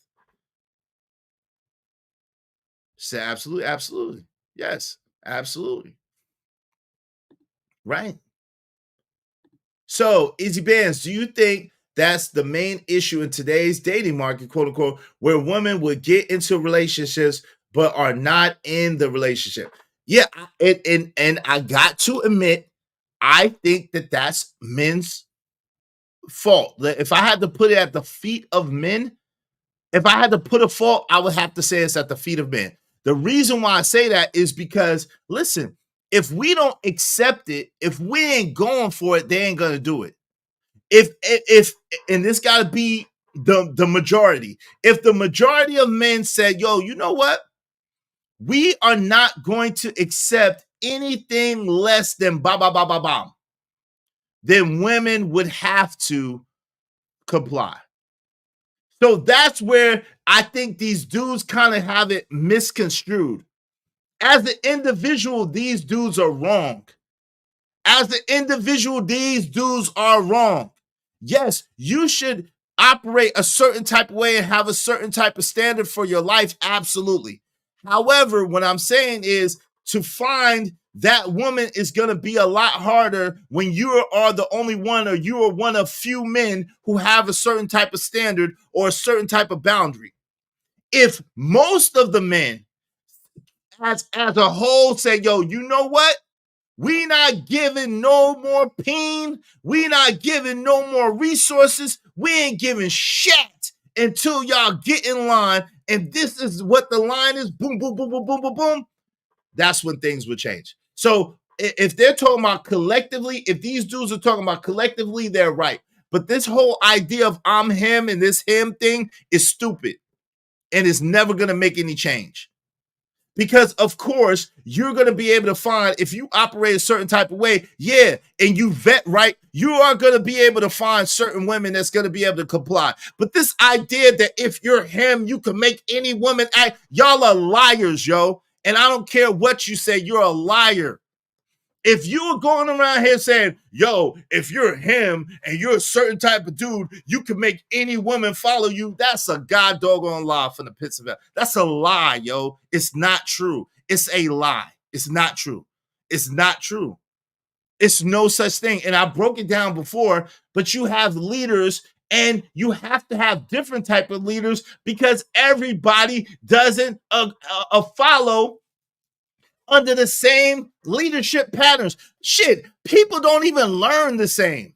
You got kinesthetic learners, you got audible learners, you got visual learners. People don't even learn the same. So for someone to say, yo, if you him, if you that dude, if you operate a certain type of way, everybody's gonna follow you, that is a motherfucking lie, period. It's not true at all. And it doesn't even make sense that we would push that on people. That's not true. It's not true. And I'm willing to go back, not a debate, but I'm willing to show facts that that's not true with these own people's lives. I could point out in their own lives when it's not true. It's not true. It's not true. People pick what they want. See, what we failing to realize is, yo, as people, you have autonomy. You could do whatever the fact you want to do. It's your choice. God don't make you do nothing. People don't even follow God. So is God not a good leader? What are we talking about? There's people that do not follow God. And, might I add, there's people who choose different gods. Checkmate. Easy work. Checkmate. Easy work. That's easy work right there. That's checkmate.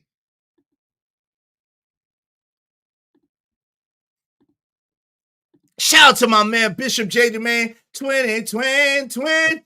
My. What? Wait. What? My repertoire is USSR, PLO style, get thrown out the car, ran over by the Method Man, G Divine, can't define. My style is so deep, like, really? That's what we doing? Shout out to my man, Bishop J. Jermaine, man. Thank you so much, man, for that 2020 and that dope rap. I appreciate you. I appreciate you. Salute. Thanks, man. It don't matter what the situation. I'm just tryna climb any obstacle a nigga facing. See it through in due time. It's a marathon, you gotta pace it. You can't press rewind.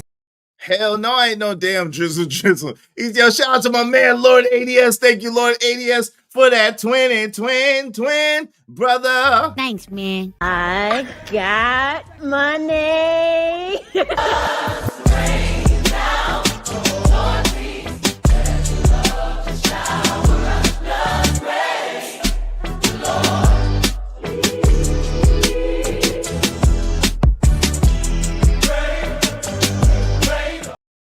Yo, listen. I don't think. Let me say this. Okay. Did everybody follow Jesus? Jesus from the Bible was one of the best leaders ever. Jesus from the Bible was one of the best leaders ever. Does everybody follow Jesus? Jesus was one of the best leaders ever. Does everybody follow Jesus? No. What's up, Young 41? What's going on? ADS, you better use that 20 as a credit for yourself on the panel. Leave that man alone. Young 41, what's up? Peace. What's going on? Oh, damn. Said Tucci. Hey, nah. Jesus was the best leader to walk the earth. One of the best leaders, if not the best leader to walk the earth. Did everybody follow Jesus?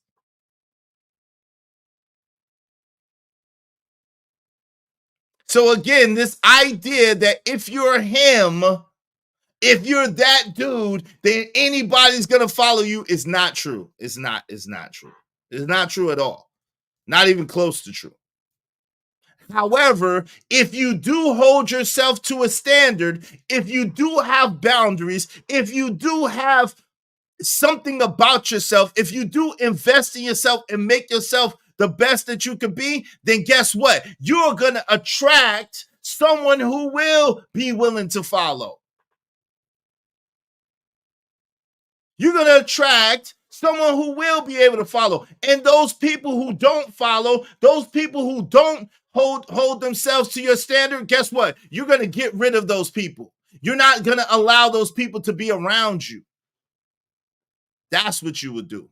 That's what working on yourself would do. That's what having a standard and boundaries and having a pride in a program and all of that stuff will do for you. When you are a man that lives on a code, when you're a man that has a standard, when you are a man that has value system and all of that, then absolutely you will attract women or a woman who will follow your program and who will be with you and rock with you. Now, is it going to be perfect? No. Is she just going to be, oh, well, whatever you say, sir, how you want, sir, how you want, sir, what? No, that's not what this is going to look like. I'm just going to let you know, in modern society, if that's what you're looking for, good freaking luck.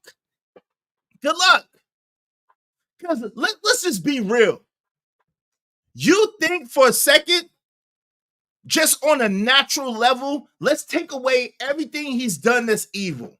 Let's take away everything he's done that's bad. Let's try to take our emotions out of this particular person. But I want to give you a prime example of what I mean.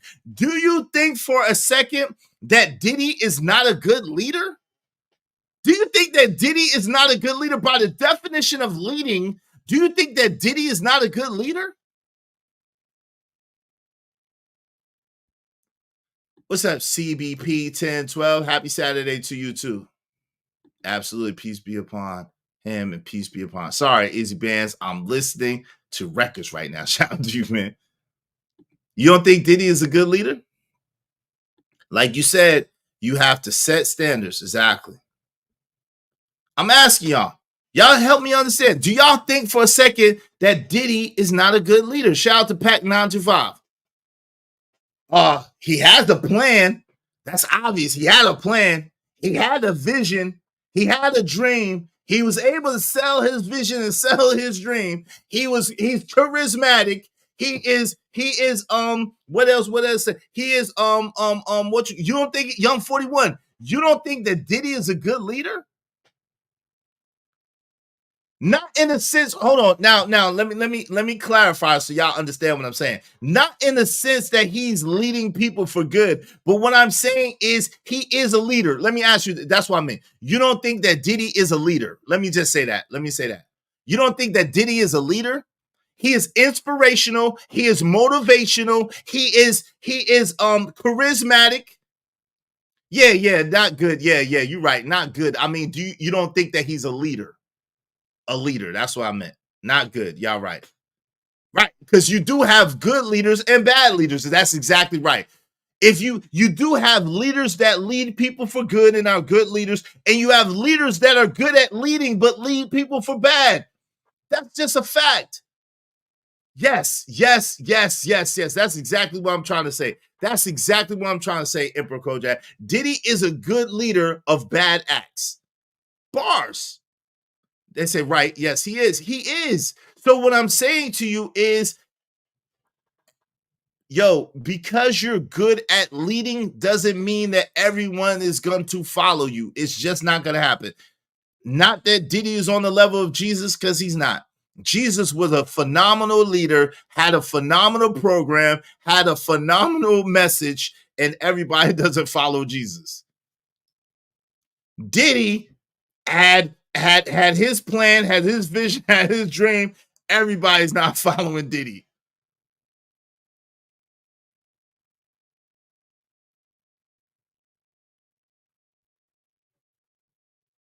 Yes, he's a leader, but not a good one. Right, but he's good at leading. Make no mistake, he's good at leading. It's just to bad acts. He's good at leading. He is good at leading. Make no mistake about that, right? We got to be able to take the emotionality out of it. Diddy is good at leading, and Jesus was damn good at leading, but everybody didn't follow him. Yeah, same as exactly, Young 41. Exactly, same with the small mustache. Yo, make no mistake about it. Small mustache man was a damn good at leading, but he led people astray to a bad thing. He was a damn good at leading, but he led people to the wrong thing.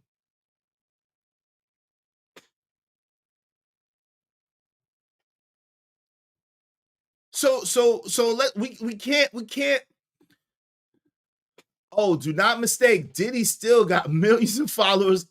Of course he do. Of course he do. Because he's good at leading. Of course he do. Because he's mad inspirational. Because he's motivational. Because people look at him and see where he came from and see what he did and like, God, dog, like shit. He must be doing something right.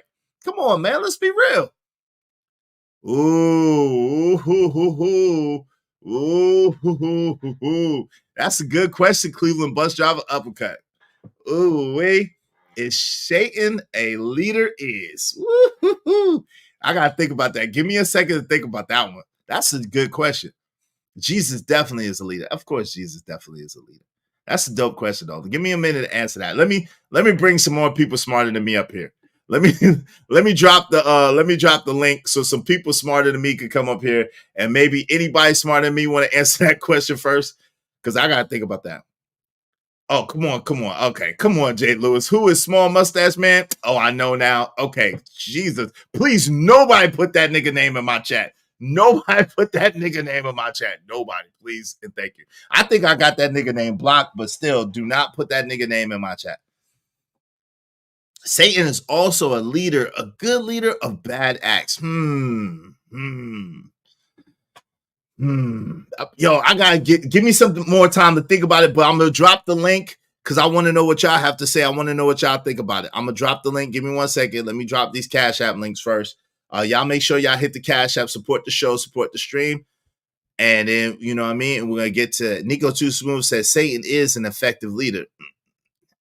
But yo, you know, I'm gonna tell y'all what's giving me pause on that in a second. Let me drop the link so y'all can come up. Yo, if y'all got time, come up and kick it with me, man. Young 41, come up and kick it with me, man. If y'all got time, y'all come and kick it with me, man. Y'all support the show, support the stream, you know what I mean? Dope discussions deserve dope donations, compensation for the conversation. Y'all make sure y'all hit the Cash App and support the show, please and thank you. I appreciate y'all, all right? We're gonna get to it. What up, Truth and Tequila? How y'all doing? What up, big bro? What's good? How y'all doing? Good to see y'all. Definitely. Shout out to Truth and Tequila. Let me drop this link for y'all. Hold on. Whenever this stop spinning, it's tripping. Oh Lord, having issues. All right, here you go. I'm gonna pin this to the top of the chat. Here's a link. If y'all want to come up and kick it, I definitely would like someone to answer that question. What's up, big dog? My man out the mud, Cody said, question, are leaders of gangs leaders? Yes, of course. Yes, of course, big dog. Yo, y'all think for a second that daggone, what's my man name? Tukey ain't a good leader? Shit. Shout out, like effective leader. Tukey Williams was an effective leader. Shout out to Tukey. Rest in peace. He was an effective leader. Let's make no mistake about it. I don't know who the leader of the other side is, but shout out to them.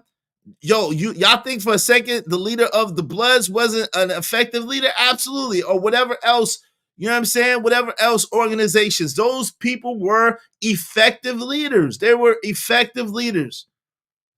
Absolutely, without question. Now, were they leading good or bad things? You know what I'm saying? That's subjective, I guess. You know, it depends on who you ask. You know what I'm saying? But were they good leaders, good effective leaders? Absolutely. Because I don't want to keep saying good, but effective leaders, absolutely. Yo, the link is in the chat. I'm gonna post it to the top of the chat in a moment. Give me a second. Y'all come up and kick it with me. Help me understand, and we're gonna get more into this in a second. Because that was definitely a dope question, I think.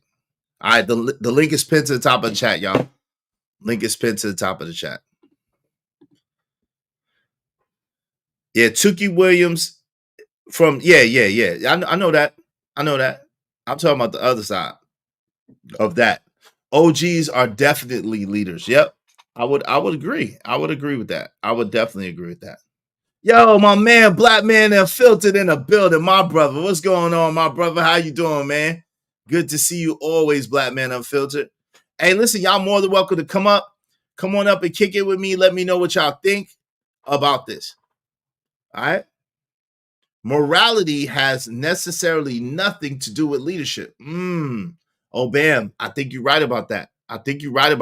Because it could be you leading people for good or you leading people for bad. So I think that's a good point. Pac 925 said, I think success in the goals of the person or group will determine the good or bad leadership the person or group is. What did they accomplish? Well, again, what did they accomplish? You don't think that that gangs and gang culture has evolved? You don't think that they accomplished what they set out to accomplish? Do you think that I would argue that most of the gangs probably far exceeded both in good things and bad things way more than they expected to. I would argue that. I would argue that, right? My man JD 1975 is in a building. What's going on, family? Good to see you. I would argue that, right? Good to see you. Heck of a question. Yeah, that was a heck of a question. It is. By definition, Satan is a leader. Just look around. He has a lot of followers that's going to hell. Oh, Lord. Oh, Lord. That's crazy. But yeah. The question is, whose morals are we talking about, big dog? Yeah. And I'm not talking about morality. I agree with Obam that said, Obam said morality has necessarily nothing to do with leadership. I would agree with that. Because you know what I'm saying? That's subjective, right? Salute, chat family. That's subjective. So y'all come up here and kick it with me, man. Y'all gonna let Freezy be up here by himself? Y'all gonna let Freezy be up here by himself? Shout out to my man, No Captivity, Freezy. I learned early in life, your morals ain't my morals. Yep, that's true. D Duke is another leader of bad acts. Yep, that's true. What's up, Darryl? What's going on, man? Exactly. LOL, Izzy, I just came here to say the black woman is God. Vote for nigga. Yo, Kamala Harris is running? What I miss? What I miss? Yo, Truth waving the bats. I know it's you. Bishop said I agree. Yo, you ain't learned yet, man. Yo, Darryl, you have not learned yet. I'm just surprised your ass have not learned yet. I don't understand why you keep wanting to be on the sinking ship. Oh, Biden is done officially? Biden is done officially? I didn't see that, man. Wow. Biden is out officially? I gotta look that up. I don't know. I can't tell. Yo, True, waving the bats. I know it's you, bro. I'll bring you up. All right, shout out to you. What's going on, family? How you doing, man? Well, I'm doing excellent, brother. How you feeling? I'm good. I'm well. Thank you. I appreciate it. What's the deal? Good to see you, G. Always good to see you too, bro. Yo, so did you have an answer for that for that first question that my man? No, run it back for me. What was the question? Oh, is Satan a leader? Is yes, and yeah, without a doubt. That's not it. That's you understand what leadership actually is without a question. Is he effective leader, and why or why not? Effective. Well, yeah, obviously, we got some people that's going to bust hell wide open. So we already know hell was originally made for him and the demons, the angels. But we got certain people from his influences actually going there with him. So obviously, yes. Yeah, he's definitely he's a pillar. So we can put him up there. We can definitely put him up there. Like you said earlier, I apologize. Did you, Darryl? Are you spreading fake news over here, bro? Because I ain't heard about that. Obam said that's fake news. What's up, Sam? Sam, y'all chill in the chat. Are you spreading fake news? But go ahead, family. My fault. Yeah, no, you good. You said earlier separate the emotions. That's what you had to do when understanding what leadership actually is. A lot of people conflate it with morality. They tend to think if you're a good person, then that means you're a good leader. And those two aren't synonymous. No doubt. That's a good point, man. That's a good point. That's a really good point. So we was talking about the original concept. The original conversation is about boundaries. Did you see that situation with Megan Good and Michael Ealy and Jonathan Majors? Yeah, I saw a glimpse on another on the channel, and that was very inappropriate. Both me and my woman both said that's a no. So. Yeah, my girl said the same thing. But now this is the thing, though. A lot of people were kind of on me about it because they're like, well, it's just a hug. Like, y'all insecure. It's just a hug. Y'all being insecure. It's just a hug. All they did was hug. They're just friends. La la la la la. And then we had AL came up here yesterday and was saying, man, he don't care if his girl did that or whatever the case may be. That's not really a big deal, and this, that, there. So I take that as lack of boundaries. So today's topic is can't test boundaries you don't have. The real reason our society is doomed. Would you like to speak on that from that standpoint? That statement is that statement, and the fact that you got that as a title that's hitting. That really probably is one of the things that we can mine out for probably like a month long, because you are absolutely correct. The reason why we're in the position that we are in, because rules have been compromised. People bend their boundaries and standards when they're supposed to be unbendable, and then sometimes even further break them. And then when others do not, like how you said, they don't even have boundaries, they want to use words like insecure. You got mommy daddy issues, you got you're unhealthy to be with, or they even want to associate that with being a red flag, because you actually have you actually know yourself, your self-worth. And certain things you're just not going to adhere or subscribe to. It is what it is. I mean, for men like ourselves, we go by the old guard.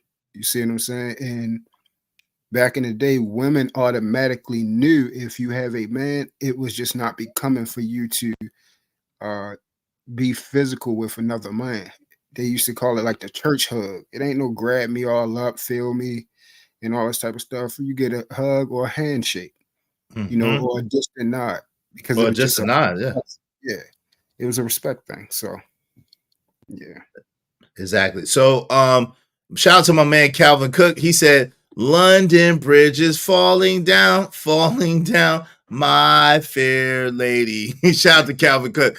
Hey, so I looked it up. Come on, Daryl, that's fake news. I looked it up, and Biden said that he's still in the race. He's staying in the race. Come on, man. And they're asking what would happen if he stepped down, but he hasn't stepped down. He said he's staying in the race.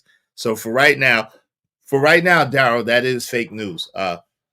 Biden has not dropped out the race, just for the record. Okay, so yeah, church hug is like the side hug, or the hug where you hug like this and you pat them on the back, and then all your privacy is headed away from that person.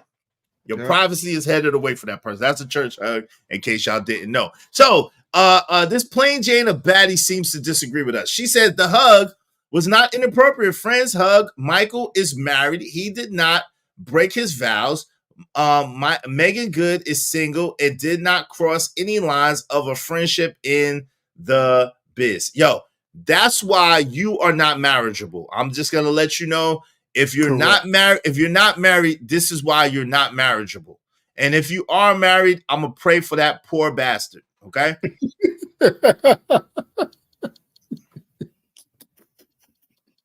Real talk, G. That's a bar. Let's start playing games, man. She's not marriageable. She's a rogue. She's a rogue. She's not married. And see, women like this, and listen, it's okay to have women like this in our midst so we can school them. If they don't want to learn, fine. If they want to be around, fine. But yo, you should never take a woman like this seriously. Correct. You should never take a woman like this seriously. Because if she wants to get on this platform and she wants to scream out, oh, well, it's not inappropriate, and she not married, she didn't do nothing wrong, she can do what she want to do. All right. That's a telltale sign that that's the type of woman she is, and that's what she thinks. See, women like this back in the days, they would be at home alone with the cat and some ice cream. That's what would happen. They would not get no run. They would not get no play. A dude would laugh at a chick like this. Yeah, I mean, clearly you can see that she doesn't. If she has an individual that she's with now, she doesn't have overall consensus of respect for men. So let alone she definitely don't probably respect a man if she has one. Even if she has one, like clearly. We already know those who want to be married, you get married because you understand it automatically comes with boundaries. It automatically comes with a standard. There's an unwritten code, like I call it, the guard of respect that you're supposed to accompany yourself with when you enter into that, covenant. So I'm not even going around hugging women. Like, that's why, I think it was a month now ago when you spoke on it and other people had problems with what you said. I understood that because you have the mindset of a man, husband, and father. Other people don't understand how that changes your whole trajectory and your course and your vision on life. They just don't get it because you're not that. You can clearly see people who have that mindset. So, no doubt. Hey, Nico Too Smooth said that hug would have got a batch stoned in the Bible days. That's a bar. That's a bar. In certain countries, you still get stoned to this day. You play around. Hey, you F around and find out. That's why see, that's why a woman like Plain Jane the Baddie, if she go abroad and start talking that shit, they're gonna lock her up. They're gonna lock her up and throw away the key. Y'all seen it. All these passport women want to go. All these passport black women want to go to these people country, try to tell them what's what. Hey, Nicki Minaj almost effed around and found out. Listen, y'all better stop playing. Y'all ain't got the same rights nowhere else. But in the United States, y'all better stop playing. The Western countries, you got them rights. You ain't got them rights nowhere else in the world. Y'all better relax. For sure. This is modern day Babylon and Sodom and Gomorrah. You okay over here. You go anywhere else with that mess. Hey, you're gonna learn today. You're gonna learn today. Hey, in some religions or schools of thoughts, you can't touch the woman and she can't touch the man. No handshakes, none of that. That's a bar. Right. You ain't even supposed to be looking. Yo, see, this is the thing. Even the Bible says, see, people get it twisted. See, people take the Bible and they just do what they want to do with it. But the Bible says, if you look upon a woman with lust, if you look upon a woman, Jesus said, it's better to pluck your eye out than to look upon a woman with lust. Jesus said, it's better to take your own damn eye out than to look upon a woman with lust. But so-called people are so-called Christians walking around here loosey-goosey than a motherfucker. And you think that you're going to enter into the kingdom of heaven. Okay, well, listen, I don't have no heaven or hell to put you in, but I can tell you what the book say. I can tell you what the book say. Exactly. The book say lust of the eyes, lust of the flesh, and pride of life. That's what the book say. The book say lust of the eyes, lust of the flesh, and pride of life. So all you people that like going and looking at corn and looking at this and looking at that and all of this, and y'all think that y'all are good, okay. Y'all better stop playing. Y'all better stop playing. It's time for playing is over. Time for playing is over. If you don't see the sign of the times, if you don't know what time it is, I don't know what to tell you. If you don't believe in something, I suggest you find you something to believe in that's worth believing in. I just can't tell you what to believe, but I think you should believe in something that's worth believing in. Because at the end of the day, time is running out. You don't have as much time as you think you got.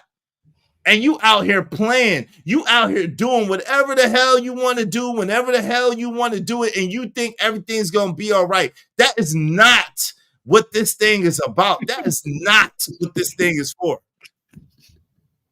Y'all misusing the hell out of this life. It's sad, bro. It's sad. And think you doing something. You doing something all right. Shout out to Chosen for more. Salute. And they gonna get on me and they gonna go, you're lying. You're lying. All right, nigga. I don't look at no women and be getting I don't look at no women and be like, yo, I want to. No, I don't. No, I don't. And if I think I might do that, guess what I'm gonna do? I'm gonna go run away. Yeah. I'm gonna go run away. I don't want to do that. I don't want to do that. It's such a beautiful thing, when you actually have actual integrity.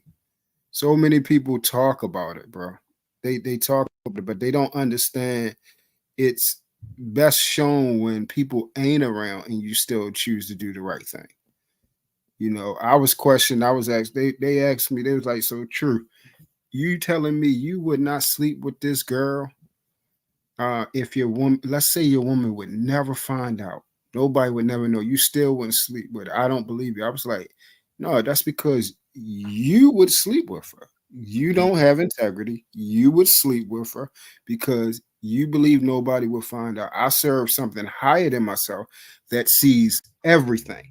No and doubt. then I have to live with myself. I have to lay my head down and then know that I did some creeped out, goofy shit like that. You feel me? Like I can't. I have to still answer to that. So Jones and Famore say y'all both are living in lust. Why do you say that, Jones and Famore? Why do you say that we're living in lust? Help me understand. Help me understand why you said I'm living in lust. Help me understand. Yo, isn't a shame to not to have something to believe in. Yep. Just dependent in a world that is fully awake. Yep, it definitely is. She will be glad that you gave it to her. What I don't know what you're talking about, but is you don't understand. I be in the gym and these women be wearing the shorts showing off those firm legs. Hey man, hey, bro, do what you got to do. Do what you gotta do. I don't got nothing to do. You know, you do what you I feel got right. nothing to do with that, shorty. Your conscience, you know. What's up? What's up? Peace and love. Peace and love to you. That's not an answer. What in the world? Yeah, she's trolling as usual because that's not an answer. She said peace and love. Peace and love to you too. That's not an answer. Now, am I perfect? No. But yo, see now. Y'all like and True may not agree with me on this. He may not agree, and it's fine, right? I live my life by what I think is right. Now, me, I believe that once you have a child with someone, really honestly, once you have sex with someone, you marry. That's what I believe. But especially when you have a child with somebody. So whether I have a piece of paper or not, I believe I'm married, and I'm living to that. Because a piece of paper don't make you married or not married. In this land, it kind of does. But yo, guess what? Guess what you could also do? And guess what I already did? You could write out vows in the state that I live in. You could write out vows and get it notarized, and that other person sign it, and you married. Correct, and that's what I was about to say. I don't disagree with you with that. Is more of a reason why because I started to understanding the weight of me being promiscuous. I started really understanding like that it is actually real. When you lay with a woman, you'll actually consider and taking her on as her, you are her husband and she's wife. That's why I stopped doing that craziness. So illicitly, unless it's a woman that I'm actually trying to, secure that foundation and longevity with. I stopped doing it, bro, because I understood it. So everything that you're saying, how you take on, that's why I respect you. You're saying the responsibility that I took on by creating a life with this person I am married to, that is the person you're with now, right? That's what you're saying. Yeah. So that's man shit. Yeah. No, I understand that perfectly. That's down life. to That's life. Yeah, that's life. Yeah, even down to you saying about the notarization of a clause that you and your partner agreed with. You and your your better half agree with. I was thinking the same thing, talking to my woman about that and making sure that see if she's comfortable with that. Either way, that's still a contractual agreement to cover both ends, the physical and then the spiritual manifestation, which is you guys agreeing before God that this is it till death. So that's the way it's supposed to be. No doubt. That's the way it is supposed to be. Yo, so Bishop J. Jermaine said once you have a child with a woman, you're connected for life. And that's a fact. That's a fact. Whether people don't even believe that nowadays. That's so crazy. But anyway, hey, so C said, yep. Now I'm very choosy about the wives I obtain. Exactly. That's why I don't be. That's a bar. I don't be going. I used to a long time ago before I really understood, but now I understand. I'm not doing that. I'm good on all that. Hey, we often fall to our lower desires. Yeah, if you don't contain them, if you don't control them, if you don't exercise control over them, then yes, you will fall to your lower desires mostly. But if you start, it's like a muscle. If you exercise control over them, if you able to withstand, like it becomes easier and easier and easier. That's how that goes.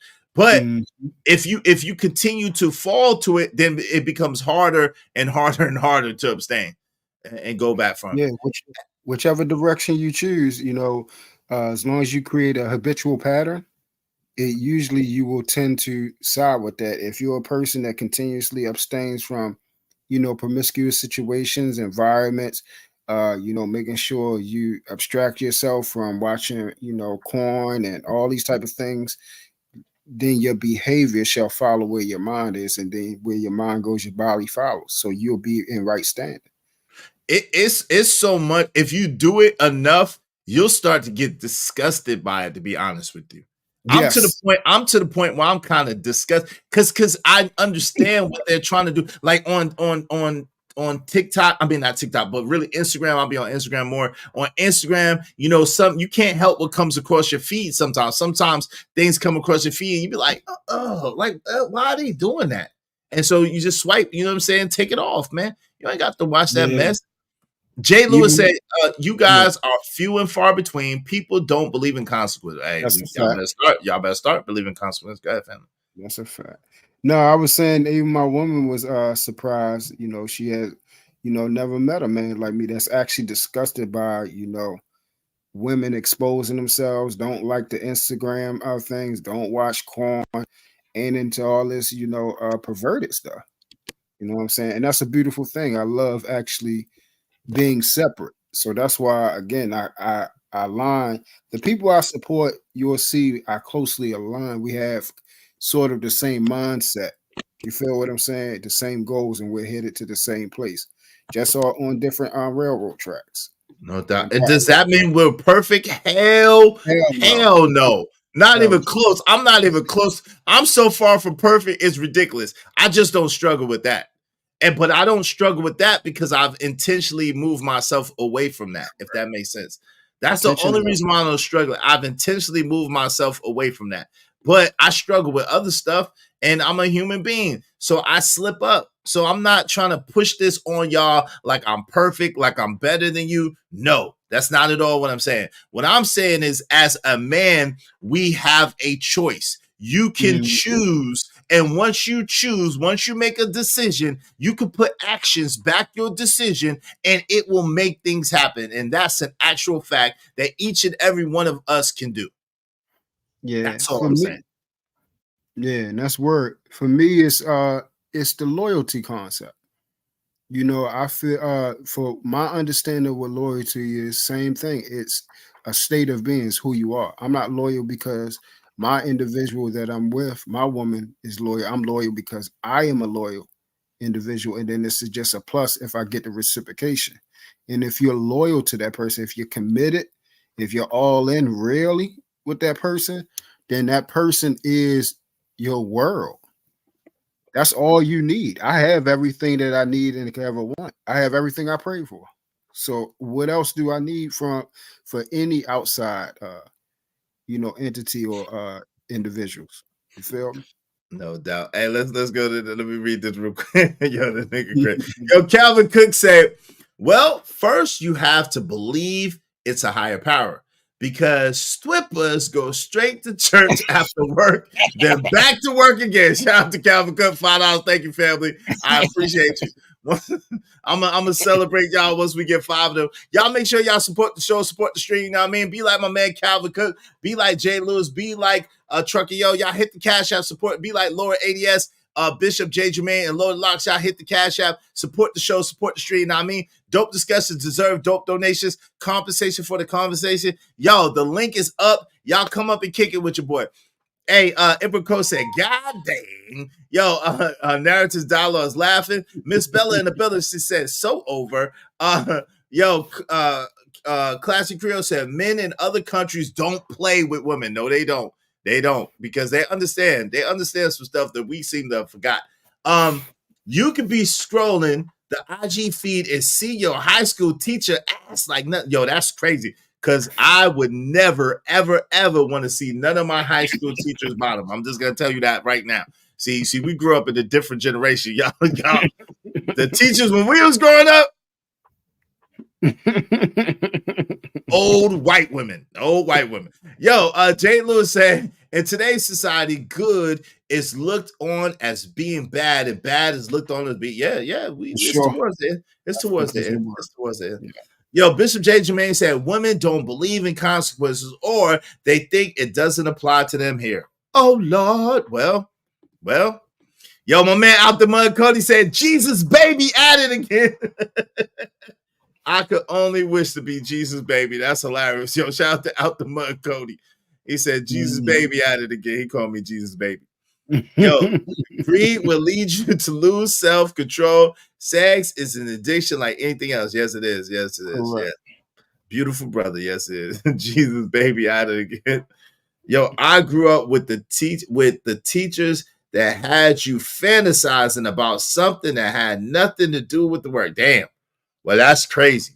Shout out to that. I guess I was lucky in that way. I wasn't fantasizing about nothing with my teachers. I was fantasizing that I could graduate school and get out of there. Teachers was not like that when I was.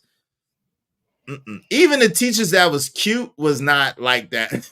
Like we had a couple of cute ones. They was back in the days. I don't know.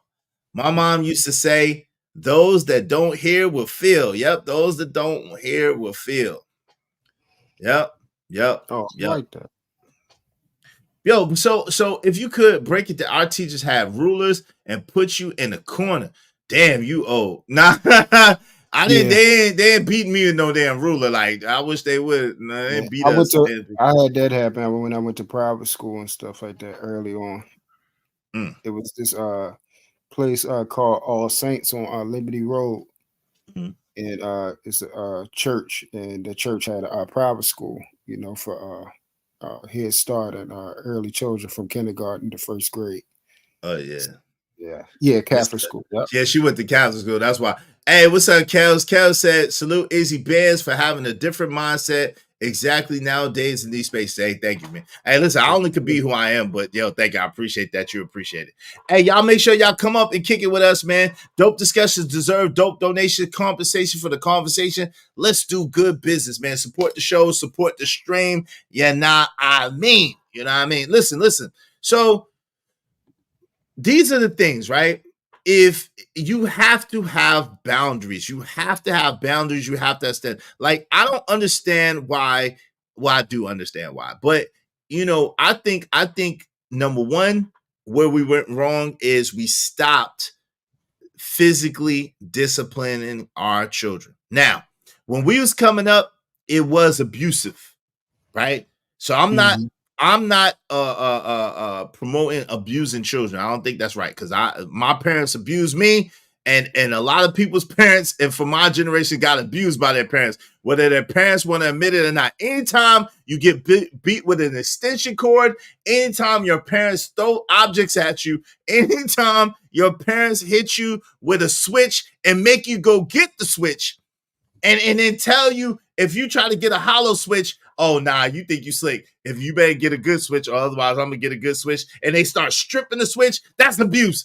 And they braid the switch up, that's abuse. And they spank you with your pants down, that's abuse. So your parents abuse you, and I got abused too. I don't believe in abusing children. At the same time, I believe that part of the reason why we've gone down as a society is we stop beating them children.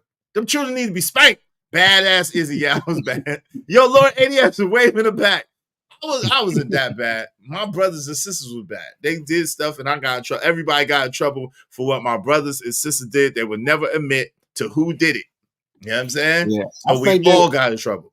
I think the main problem is, you know, parents aren't disciplining at all, not even physically. I mean, I'm starting to realize, like, you know, because of the situations out here, it's more incumbent and harder, I guess, on single moms and things like that. And a lot of them just don't have that component of discipline. And then you go to the children that go to these schools, they are constantly exposed to, like you said, the debauchery and the degeneracy and dysfunction from other households. So you're taking on all of that. And then this is what our children are, you know, becoming, because God is not even in school. I remember when we went to school, and it was prayer, the pledge of allegiance, and then we had actual prayer. Yeah, I remember that. I was in elementary school when they did that a lot. Yeah, I remember that. So that was the the foundation was getting fed in school. When you got home after we got home, did homework, we went out, played, and then we went to church, and then it was bedtime. So you see what I'm saying? Like, we don't have those things. So you're seeing the world without God. That's basically a godless society. So Yo, Lord ADS, what's up? What say you? How you doing, brother? Oh, well, brother. Thank you for asking. Good to see you up here too, True. You too, good brother. Well, how you feeling? I'm good, brother. I'm good. On this one, Izzy, I mean, not to put my business out there, but I have sinned, and I mean, many of times with lust. I learned that I have a very high sex drive when it comes to certain things, especially with certain women. And it's drove me to lust quite a few times over. I have committed adultery in my mind many times over. I remember when I got my first hard on. I was Miss Danhauer. That was my teacher back in elementary school. I got palins all the time. I went to a Catholic elementary school. But Miss Danhauer had this like Coke bottle shape with that bubble butt. And before I knew what a hard on was, I got one. I had to go and tell my dad. I said, my thing keeps sticking out. He said, boy, what you been doing? They said TMI. That's a lie. But go ahead. They said TMI. But go ahead. You can tell the story. Finish the story though. But so oh man, that's a lot. But I was pretty loosey goosey when I was young, when I was a little kid too. But it was mostly with the friends. Like my mom and dad always had friends that had girls, that had little girls.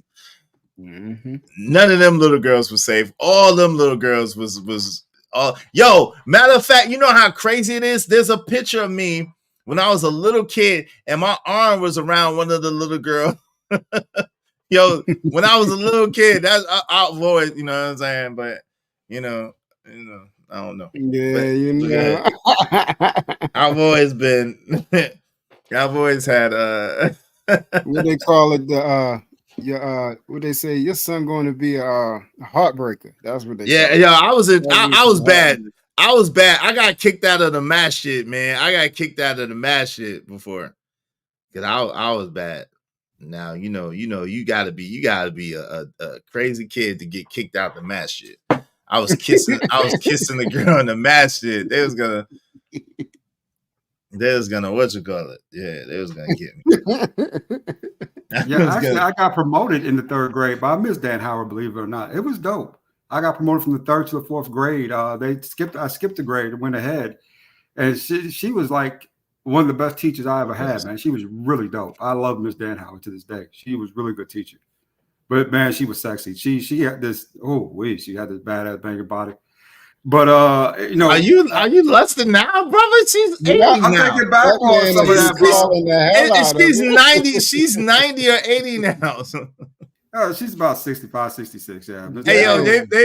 They probably got my picture at the mass shit in Brooklyn still. Like, don't let this brother. Shout out to that, man. Oh, go ahead, man. I'm glad I didn't get beat up though. They don't play. Muslims don't play about stuff like that, man. Yeah. I remember I had a crush on one of my mama's friends. And I almost got in trouble for it. My mama had this friend named Lady. She was fine, man. I mean, she talk about black and beautiful. I mean, with a name like Lady, she was fine. Yeah, man. She bad back in the day. She was fine as hell. And I used to always, you talking about 12, 13-year-old boy, though. I used to always pick her flowers and bring them when she came to see my mama. And sometimes I go over to her house and, go play with her son, right? Because me and her son were the same age. And I go over, and say, hey, did you, I'm going to the store, Miss Lady, do you want me to get you anything? And he got jealous, but she recognized it. She said, I want you to stay in the living room with man from now on because, you being talking, saying to me a lot, it's because I liked her. You know what I'm saying? I thought she was, but, you talk to a 12-year-old boy who thinks he can do anything, right? Who thinks he can get any, you know what I'm saying? He watch too much TV. That's what they really watching too much TV. What's going on with your mic? Hold on. Your mic kind of doing something. Go ahead, say something. Yeah, I remember those days, right? But back to the core of the subject. All men are flawed. Mm-hmm. No man is perfect. You know, John F. Kennedy said himself, he said he committed adultery in his mind many times. He committed it in real life too. Yeah. Famously, right? That he was the one that was with Marilyn Monroe, right? Yeah. Mm-hmm. You know, so you know, it's very difficult to manage that. I will say that, especially if you do have like that thing in you that just pulls at that. You know what I'm saying? It kind of leans to it. Mm-hmm. For me, when I started going to the gym and exercising, that's when I noticed I started burning off some of that energy, right? Mm-hmm. Where I wasn't, you know, like that all day. It was just because I had other things to focus in on, like, you know, football, you know, baseball, stuff like that. But as an adult, I have been in many circumstances where, you know, even though I might have thought something was wrong, you know, I allow my primal nature to sort of lead the way, right? Mm-hmm. And you learn from those situations that, you know, just because it's a good thing don't mean it's good for you. No doubt. You know that Napoleon Hill calls it it could be, you can use that as a power to propel your life. It's called sex transmutation. So if you take that energy and you apply that energy to, like, let's say, working out, or you apply it to thinking about how to overcome your problems, or how to become a better man, then you can use that testosterone, that energy, those levels on other things in order to propel yourself, and then kind of get rid of, you know what I mean? And then kind of just channel that to where it's used at. It's kind of like a superpower if you're able to harness it. You know what I mean? I guess not. Shout out to Calvin Cook. Start at a Freaknik. These are 32 and under people. This is all they were taught was Freaknik. Not thinking they can be half brothers and sisters. That's why you need to wet before you vet. To vet before you wet.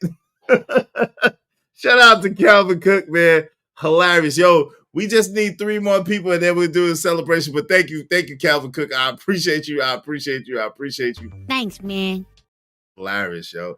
Yo, shout out to Jay Lewis. She said, exactly. The children are ruling, and that's a fact. Children are ruling. Smithers Corner said, we had the best field trips. Shout out to that. We did. Field trips is when we used to try to get nasty too. Hey, Victor Hart said, no, that's abuse. That's a life-changing moment. It is abuse. But not a spanking is not abuse, though. That's the problem. Just giving a spanking is not abuse. Okay? Let me spare the rod, spoil the child. That's what the Bible saying. The Bible is exactly right. That's why you got all these spoiled behind children walking around. Go ahead. What do you want to say, fam? You know, spare the rod, spoil the child, that's just baseline across the board. That's indisputable. That's biblical, right? That's been going on since the beginning of time. But who's to determine abuse when the social norms have continued changing over the years? If you talk to someone 30, 40 years ago, you know, and they got a spanking with a stitch, I remember when Cash was bragging about these whoopings they was getting, right? Mm-hmm. To me, and I was like, man, you know, that sounds like that really hurt. You know, that sounds really harsh. You know, but social norms kept evolving and changing, and now that's considered abuse. But to blame, especially some of our family and, you know, our parents or whatever for that type of behavior back then when it was a social norm to do that in our community, I think that's kind of wrong too. You know what I'm saying? Because they didn't know any better. Right, but it's not really blaming them. It's just acknowledging, like, yo, I think that to do that right now is above and beyond, and it would be considered abuse, right? But I think that we should not throw away spanking altogether. It's like people want to throw spanking all the way away, and I think that's a big mistake. You see what I'm saying? Just like I think it's a big mistake to take away holding women to a standard. I think that's a big mistake.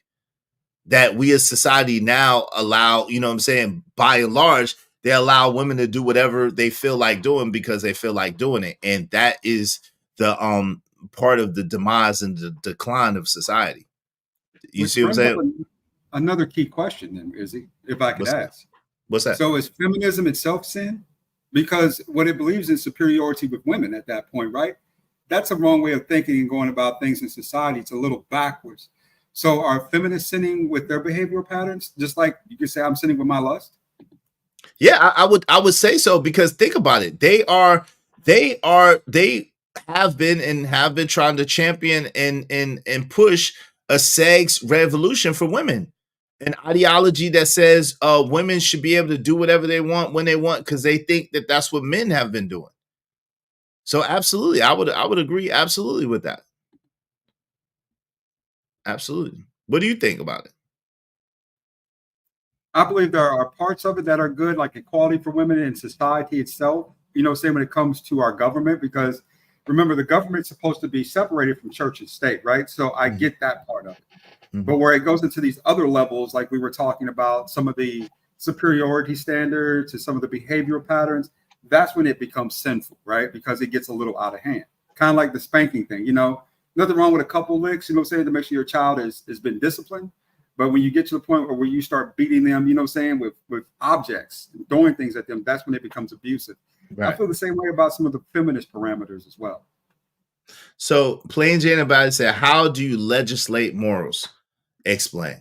That's easy. If you have any type of age on you, you know that a lot of things were legislated. Like, it was against the law to commit adultery. You could go to jail. Like, there's still in North Carolina, it's still on the books that if you commit adultery against your spouse, they can sue you and sue the person that you committed adultery with, and take their stuff and take your stuff. As well, it was a men could corporally discipline their wives in a lot of states, as well as if you steal, if you delete, if you lie, if you there's penalties on the books for all of those things at one point in time. What do y'all say about that? Yo, True, what do you have to say on that? Repeat that real quick, is no, she was saying, how do you legislate morals? Explain. That's actually a good one. How do you legislate morals?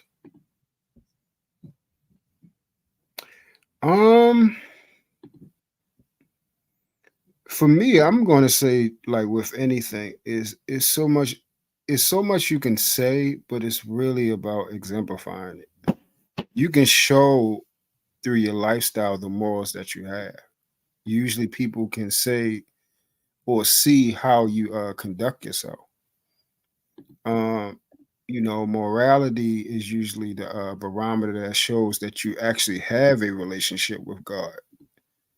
You know, but how do you legislate it? Meaning, how do you legislate? How do you enact it? How do you put it on people? Basically, how do you make people adhere to it? But I would argue that back in the days they used to. I mean, there was a lot of things that was on the books that was in line with the Bible and aligned with the commandments. Yeah, I was about to say, back in the day, the laws that we had usually lined it up with the Bible, but not so much now. They're getting more and more away from it, and more, pretty much subjective, and how you actually want to choose to abide by, the laws, and less morality. It's more liberty in it than anything.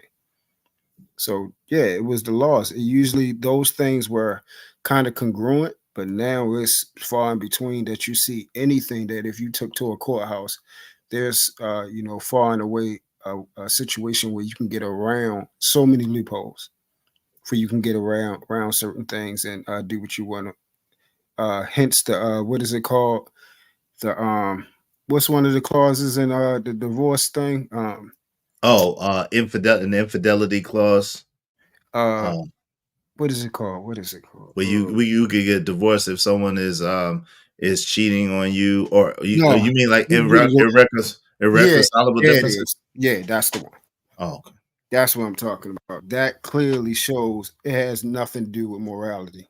It's just pure liberty. So that's what I'm saying. That was not there.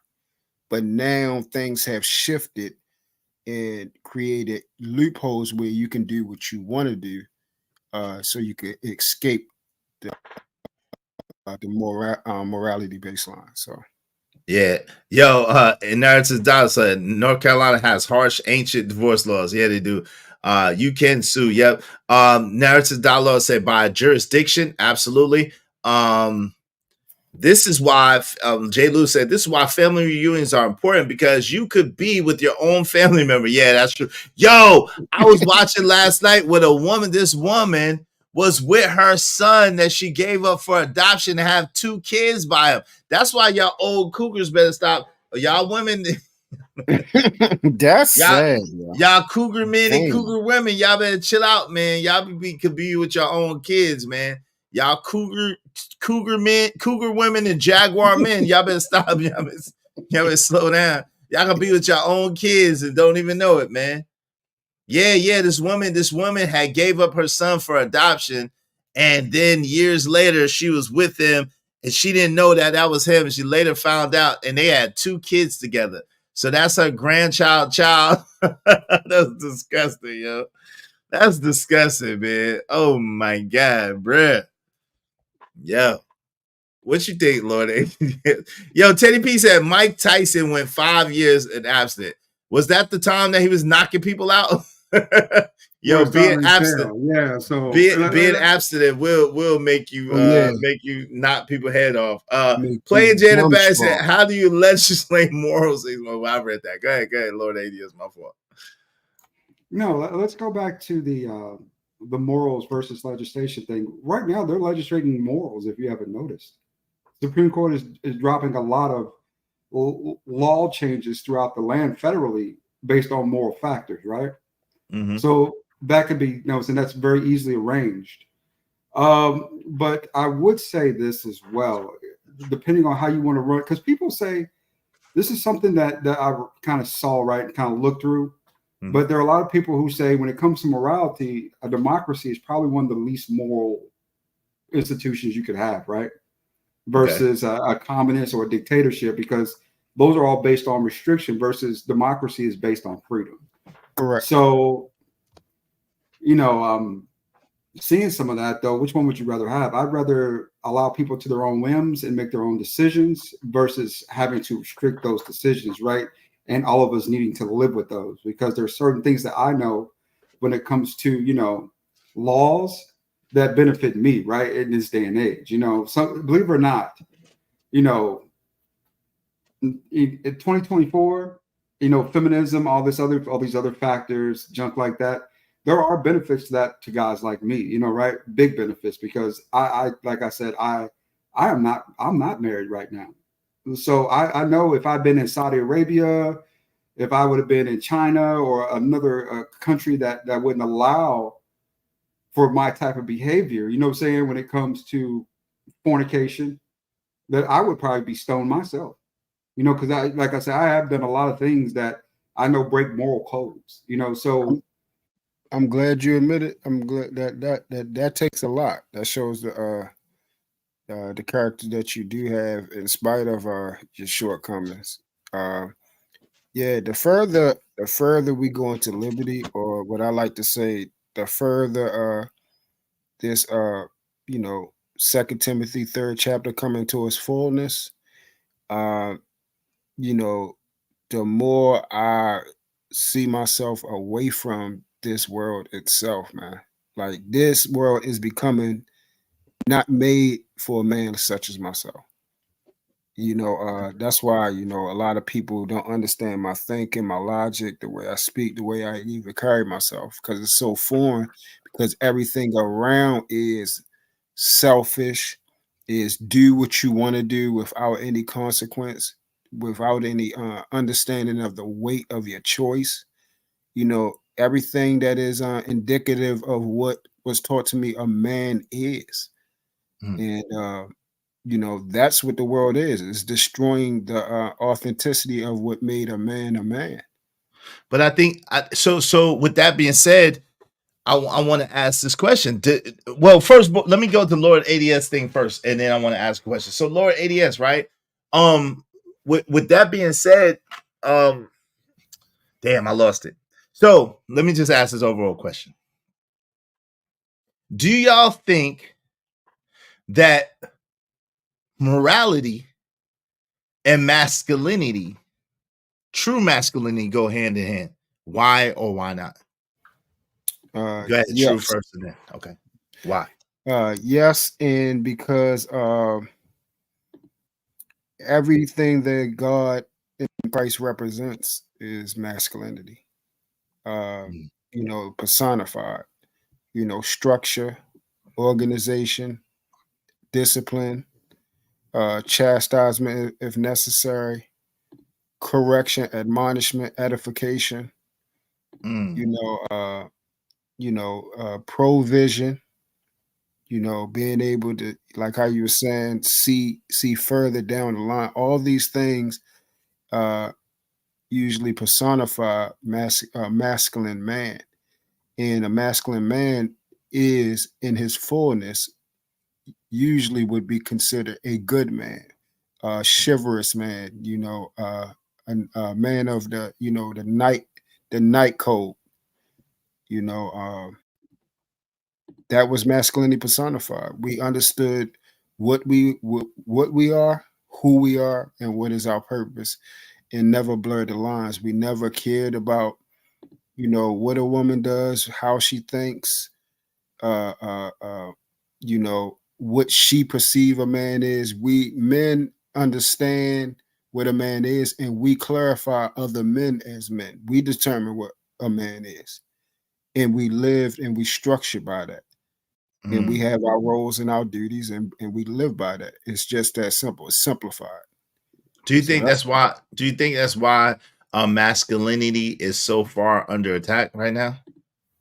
Yeah, because if it was more practice and had became more habitual, then the liberty of this land would be basically non-existent. We would have so much structure and order that you know, the waywardness, it will almost dissipate to the point where almost non-existent, because we would have men in there.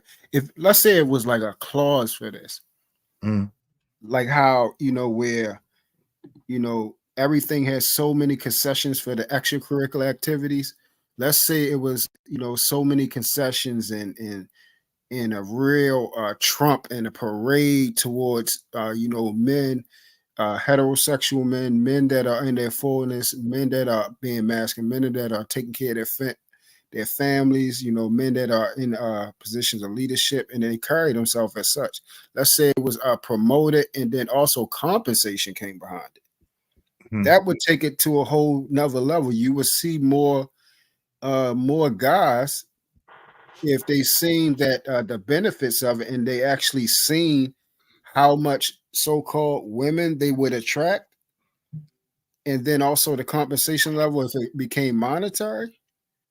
But wait, let me.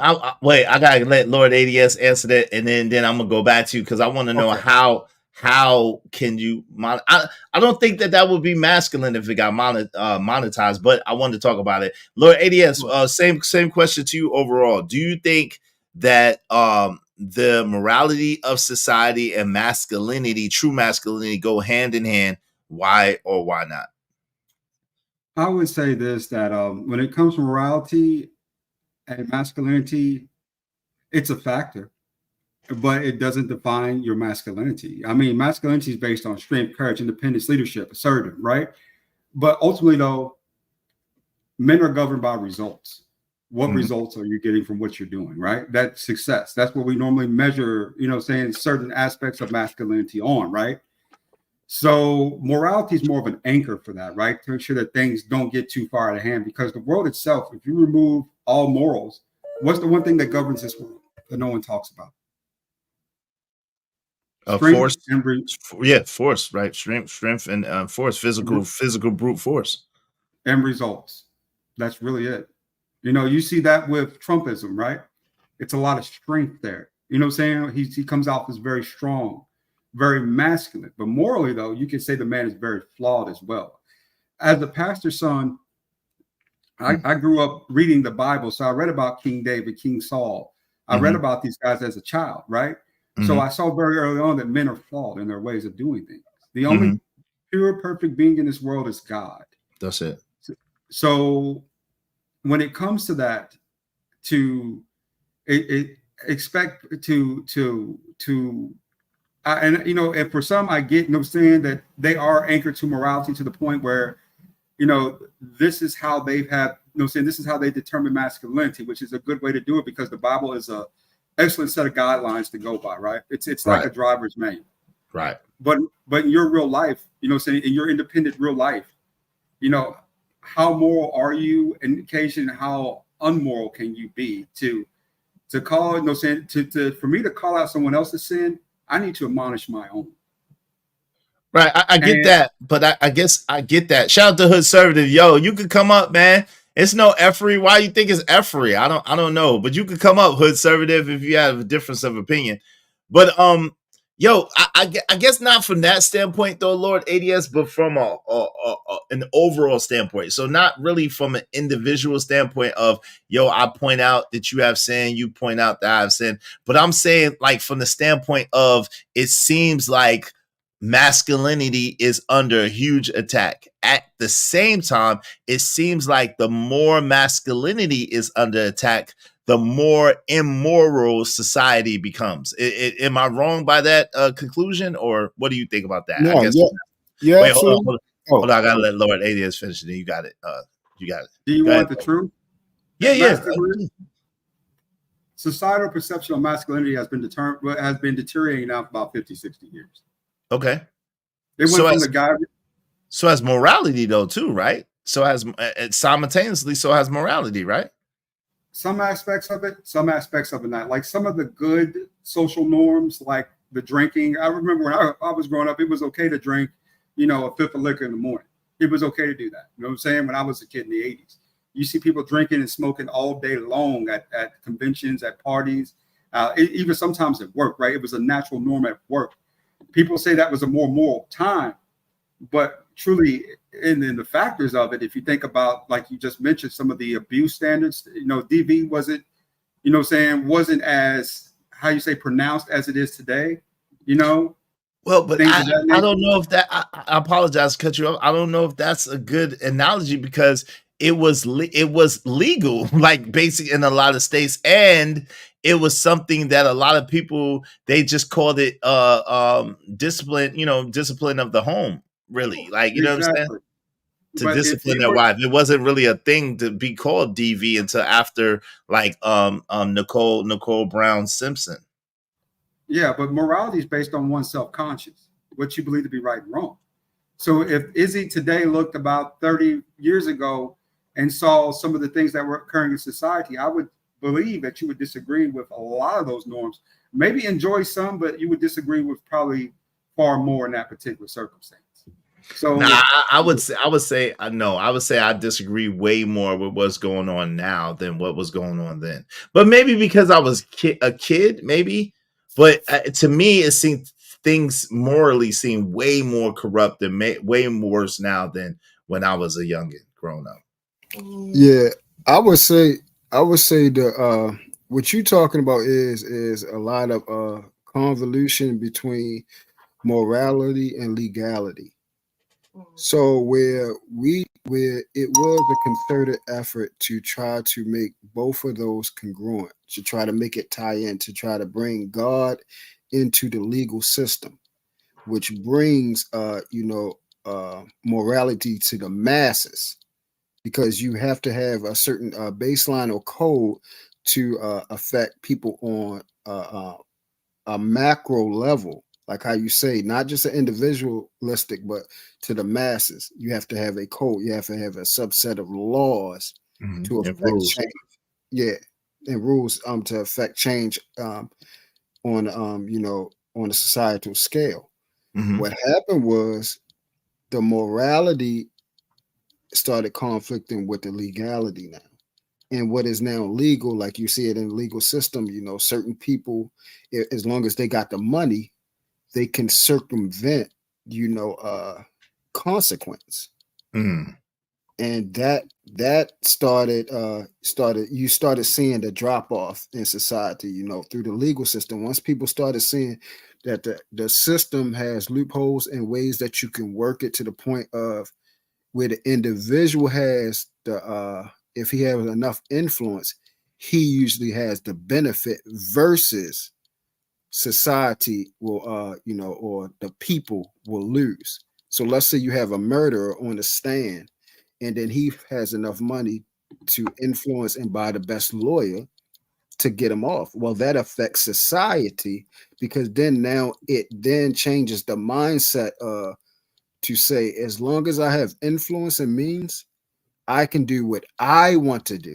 And what I suggest, like how Lord ADS was saying, which I don't agree with, morality is individualistic in what I subjectively think. I think there is a overall moral objective baseline. And that's why I said is the barometer is God. He creates what is good and evil. Yo, Hood Conservative, come on up, because Hood Conservatives have morals that don't come from God or just suggestions. Okay, yeah, I can agree with that. Morals that don't come from God or just suggestions. That's basically what I was saying. Yeah, I could get with that. Master Abel Noble, shout out to my man Romello 747. Thank you, man. Hey, yo, y'all come on up, man. Come on up, Hood Conservative. Come on up, y'all come up and share what y'all think, man. So yeah, so that's I think that's where we see a lot of the problems is because people really don't know the difference between legality and morality. And that's why I was saying, regardless of anything that the world says that I must do, if it doesn't go, if it tries to circumvent my morality baseline, which is what God expects me as a man to be, to do, and to become, I'm going to always go by God's law and what He expects above the above the laws of the land. Yo, Lord ADS, what do you say about that, bro? I say this, that's always been a problem. The 7 deadly sins aren't new. They're not new to man. It's just that nowadays they're more visible because of our society, right? When it comes to a lot of the factors that we kind of discussed up here today, a lot of it to me is very difficult to parse, right? And in a lot of ways, especially with societal changes and everything being involved with that. I agree with Truth on, saying him sticking to his guns of who he is. That's what men do. That's what a man is. He is the wall where there is no wall. He is concrete where there is no marble. That's what a man is. He sticks by what he believes, even if it is something that others disagree with. So, when it comes to society in general, I think it's what you see a lot of times is, the laws themselves, they're all man-made. They're flawed. Our governmental laws, they're based on principle, moral, but in reality, they're very flawed, right, in our society because they're man-made at that point. So there are always going to be loopholes. There are always going to be opportunities to take advantage and to push narratives, agendas, and ultimately reach goals. And I think a lot of people take advantage of those circumstances, situations, right? So, but that has been something since the beginning of time. Murderers have walked free from the beginning. That's never changed, especially if they had money. Money's always been a huge factor. Or let's say resources, right? And maybe not money, but resources. Like if a guy has 10, 15,000 sheep, right? 20,000 sheep, and he murders someone in one of his villages for whatever reason, you give a guy 1,000 sheep and that goes away, right? That's always been a factor.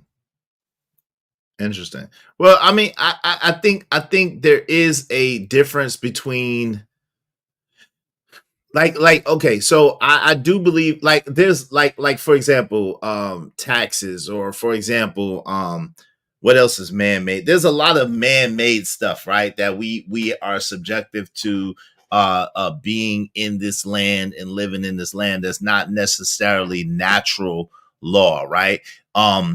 So I would agree with that. Like there are things now as far as deleting someone or something like that, then yeah, but we all know that, there's consequences to your actions regardless. So even if you don't necessarily face them here by the law, that you're going to pay one way or another anyway, right? So, and there's some people who don't believe in that, but, I believe that regardless of what you believe in that regard, it is what it is, right? Now, if we're talking about like, oh, you didn't pay taxes, so now you got 5 years in prison or something like that, then that's a whole, you know what I'm saying? That's a whole different ball game or something totally different, right? My man Bishop J. Jermaine said back then in the 80s, Ninja, LOL, it was different and morality was still key. If people messed up or were weird, they were tossed away even in the 90s. Yep. There are lies that cover laws, just like the Bible. There are contradictions there too. If your own belief system that makes you who you are, I think individually. Okay, it's your own. Okay, I hear what you're saying. Yo, Jay Lewis said in other countries you can't go to hotels without your wife, or you will be arrested. More of the countries in the East. Shout to that. Yeah, that's true too. Oh man, it's a part of the 2030 agenda to destroy what masculinity used to be and put women in power to control all men. That's crazy. That's crazy. That's crazy. That's you want to talk about failed leadership. I mean, feminism is failing in leadership 1,000 times over. We put women up here in these positions of power, and they tend to always flake out, right, or fall or have challenges with it, because we're putting them in positions that they should not be in a lot of cases. We're forcing this upon people. But is feminism okay? So what is the face? I guess who would be the figurehead or the face of feminism, right? Because, and this is what I talk about a lot when I speak, right? I think that feminism is powerful because feminism doesn't have one person that is tied to that. If you destroy that person, feminism will die. Feminism is more of an ideal and an ideology, right? It's more of an idea.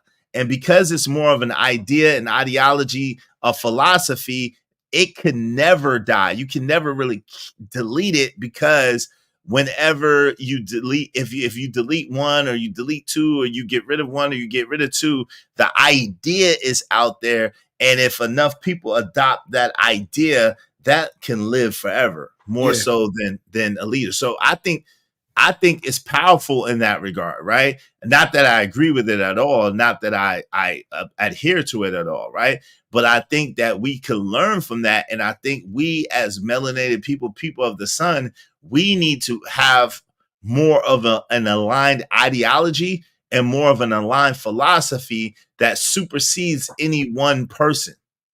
What do y'all think about that idea? Absolutely correct. Yeah, absolutely 100% correct. If we could figure out, we conflate reason, the three R's: reason, right, and reality. I say it all the time. The reality of the situation is we're not monolithic. The right thing that need to happen, we need to become that. We need to find a code that we all live by, and we need to start to what's called enforce. That it needs to be a mandate. No, you don't. You don't. That's dictatorship, my friend. That is dictatorship. Hold on, well, hold on, Lord. Let him finish it. Then I'm gonna let you push back. Yeah, you can push back. It's okay. let him finish first, and then you passionate about that. Shout out to that. Let's get into it. But go ahead, let him finish, and then you got it, Lord ADS. You got it. Go ahead, go ahead. True. Hell no. Force mandate, nigga. No, nigga, no. Yeah, see. So yeah, we need to come up with a system and then actually enforce it. And that would immediately create change. The problem is, just like Lord ADS said, it's going to be a 1% that will be actually on board and ready to take on the the problems that be with it. A lot of people ain't ready for that type of war. They're not soldiers, and they're not ready to be on front line to actually be put in positions of exilement, to cause exilement or even expiration, because that's what it's going to take. If you look at anything that was created that still stands to today, the beginning of it was a system of war and sacrifice before you became peaceful and and had organization and ordinances. But that's the interesting thing, not feminism and not the not the legitimate movement. That's the interesting thing, right? We've lived in a time where the legitimate movement and feminism were not necessarily met in that way. But let me let Lord ADS push back, and then we could go to that. Lord ADS, you got the floor. Go ahead, fam. I have a lot of respect for dictatorships and communism, not because of the laws, the policies, or those factors, right? Or how it controls things. It's more about the order. You're talking to order. We need order. And with order comes consequence and change, but are you ready for those consequences and changes to our society? That would be the bigger question, because those changes may be more beneficial to you and they may not be. So determining on or deeming who judges those particular, policies, right? Legislation at that point. That's interesting. Lord ADS, can you expand upon that a little bit more? That's interesting. What are some of the things that may not be that beneficial to us if it was that type of situation to happen? What are some of the things that we might not be thinking about? In accordance to law, right? Promiscuity wins out in a lot of cases. That's what we're talking about. Promiscuity wins out. Someone's prominence that wins out in most cases. Someone's, gifts and talents are more for entertainment to a lot of people, but your promiscuity is the one that actually gives you, in a lot of cases, that extra power to push through to the top of that particular ladder, because you're already, in most cases, there. You're amongst those social elites, or those elites where you can have those conversations and actually start to push and get things done. When it comes to our society, a democracy is run from the bottom up, right? Like for instance, allegedly. Yeah. For instance, right? If we said, okay, we want order, we're going to make everything into a biblical term. That means that we would have to kill the 13th Amendment and go back into a form of maybe a more civilized form of slavery, but it would still be slavery the same, right? Why do you say that? Wait, why do you say that? Because throughout the Bible, if you aspect, substantiate what you're saying, go ahead. Throughout the Bible, in every aspect, slaves are real things. Slaves obey your masters. That's a real thing biblically. You know what I'm saying? So me personally, I believe that I would be able to own slaves. So it'd probably be more beneficial to me if they did undo it, because I know I'd be able to purchase a couple people. But yeah, that's crazy. Go ahead. You'd be able to purchase some people. Go ahead. That's crazy. I'm not saying we're trying to build a whole plantation, but 3 or 4 I know I could possibly do, right? But on the flip hand side of that, though, my brothers and sisters would suffer. My people would suffer. Even though I might live in promiscuity at that point, I would see the suffering beneath me and have to abide to that due to the order, right? Due to the legality, due to the us taking this high moral order stand at that point. Also, let's be honest, sex before marriage, fornicators. I'm a horrible fornicator. I do have a lot of sex. I mean, not saying a lot, like I'm just like this porn star, but I know that watch the language, corn star, yeah. But I've still broken that particular commandment, that particular law thousands of times. That's not a commandment, by the way. So there you have that. There's not a commandment that says thou should not fornicate. But go ahead. I know, but it's connected to adultery. That's what they try to connect it to when they come with the biblical term of that, right? Right. Adultery, right. And that would be considered in our society if we went by the biblical premise of it, and men determining what that meant. Fornication would possibly or probably or likely fall underneath that somewhere. So, there are certain benefits to it, but there are certain things that, that I know would be consequential to me as well. And maybe not as positive, as I would have liked it to be, right, in that circumstance. So those are 2 examples. That's interesting. Yeah, I know you got something to say about that. True, go ahead. I'm interested in what you have to say.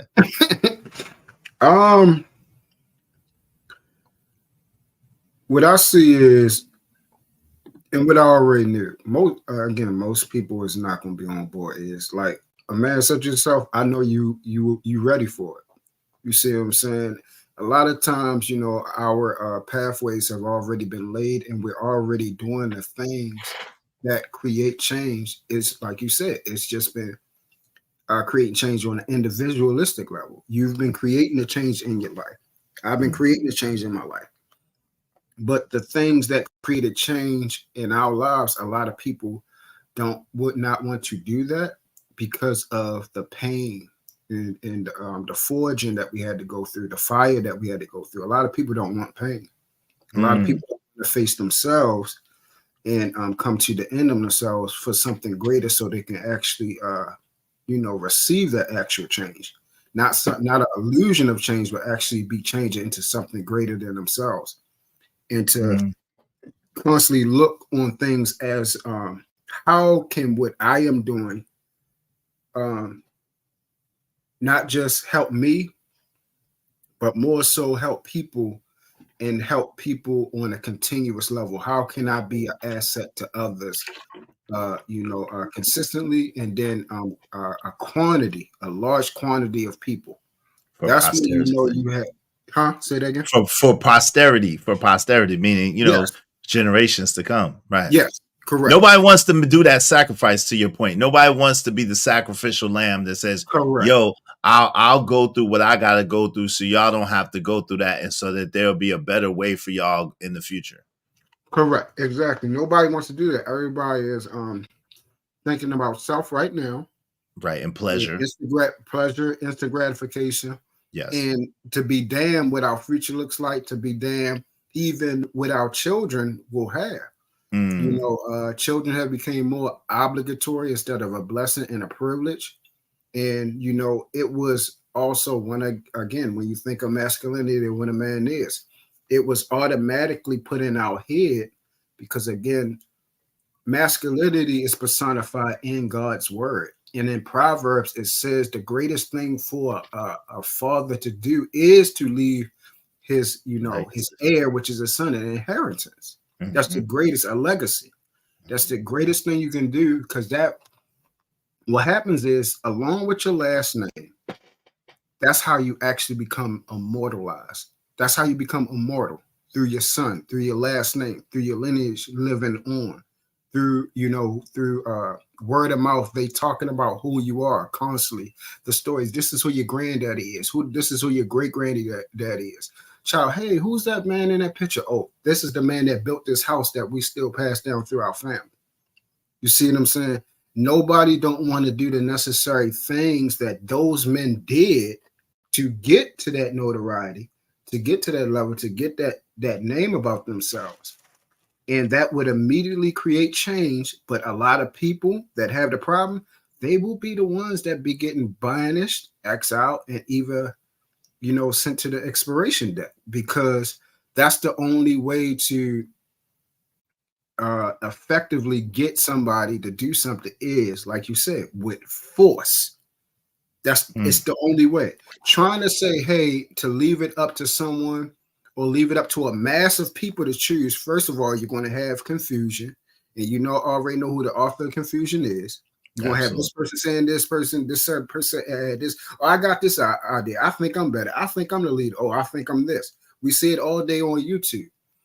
So once you have that, you will never get nothing done. So then you need to come up with a system that, hey, if you do a tally, 7 out of the 10 men agree with this. So guess what? Other 3 men don't have a choice but to be on board with it now. Yo, I want before you went too far, because you said something that made me remember what I was trying to ask y'all in the beginning. Mm-hmm. Go ahead. With the fact that it seems as if, and again, it says seems because I'm not in these younger brothers' shoes. I only can speak from the perspective and from the viewpoint and the point of view that I have, the POV, right? But the fact that it seems as if they don't have nowhere near the same level of obstacles, they don't have nowhere near the same level of challenges, nowhere near the same level of things that they have to overcome, right? And information with technology, and the point of technology is to make things easier for people, right? So whereas they let me mute you real quick because you're kind of eating. So whereas they have things that's kind of there for them and placed at their fingertips, we had to kind of work to even get to the information at all. We had to kind of go through hoops to even get to the end of information. Now the information is at their fingertips. With that being said, with the fact that presumably they don't have as much to overcome to get to where we are, what effect do y'all think that has, if any? Why or why not? And then how could they possibly learn or understand the value of what they have when it's so easily attainable? That's Lord. That's the problem. I must make this real quick. That's the problem right there. Technology has made things easier, but not. It has made things worse. It hasn't made it better. So why do you think it's made things worse? Please help me. Because what you actually in your question, you actually gave us the answer. So basically, okay, for us, the information that's out here today, like, you know, Roth IRAs, you know, credit and all this type of stuff, learning that the inheritance can be built through your life insurance, all that type of information, we are getting it later on, and they're getting it now. They have the head start basically to be ahead of the game at 18, where we're just getting this at 30 and 40. So they basically 20 something years ahead of their time with this information at their disposal, so they can reach financial security, stability and security, and then freedom. You know, you talk about 10, 15 years ahead of time. They can have the life that we all talk about. But is it really the freedom, or is it just the attainment without the knowledge to really keep it, maintain it, and make it grow? Yeah, that's where I was going. That's where I'm going at. So what we learned, me and you, is it's not the end, it's the road travel that was the beneficial part of us learning, of us bumping our heads and going through the changes, and then also, you know, the work that it took to gain the information. So, you know, once you plant something, you got to, you know, cultivate the ground, you got to plant the seed, you got to water it, you got to make sure it's bordered so, you know, animals can't get in it.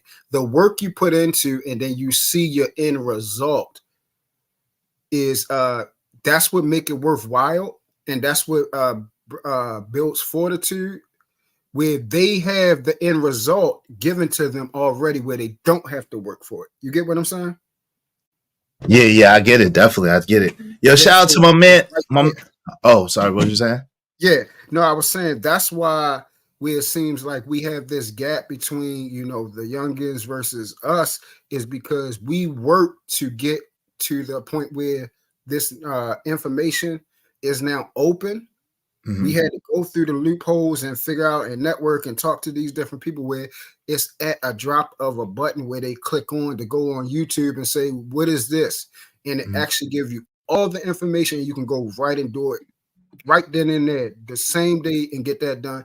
And then next thing you know, your life is set up, where we had to work for and try to find this information. You get what I'm saying? So yeah, they no will doubt. never take care of it. Right. You know, So we appreciate it. We appreciate it a lot more and know how to maintain and value. We have a proper value for it. Whereas they just think that because they have attained it, that they know more than us. And it's not necessarily so. But let me read this real quick. And then I'm gonna shout out to my man KP for KC5 in the building. I'm gonna go to Lord ADS and then KP. Shout out to Romello 747. Bankai $5 said Moses led his people into the wilderness and not all made it. Only 1/3 will come. Shout out to that, man. Thank you very much. Thank you very much. My man KP for KC5 said culture. Kelvin Cook said Becky made woman follow feminism and stole your man at the same time. So who really doing who?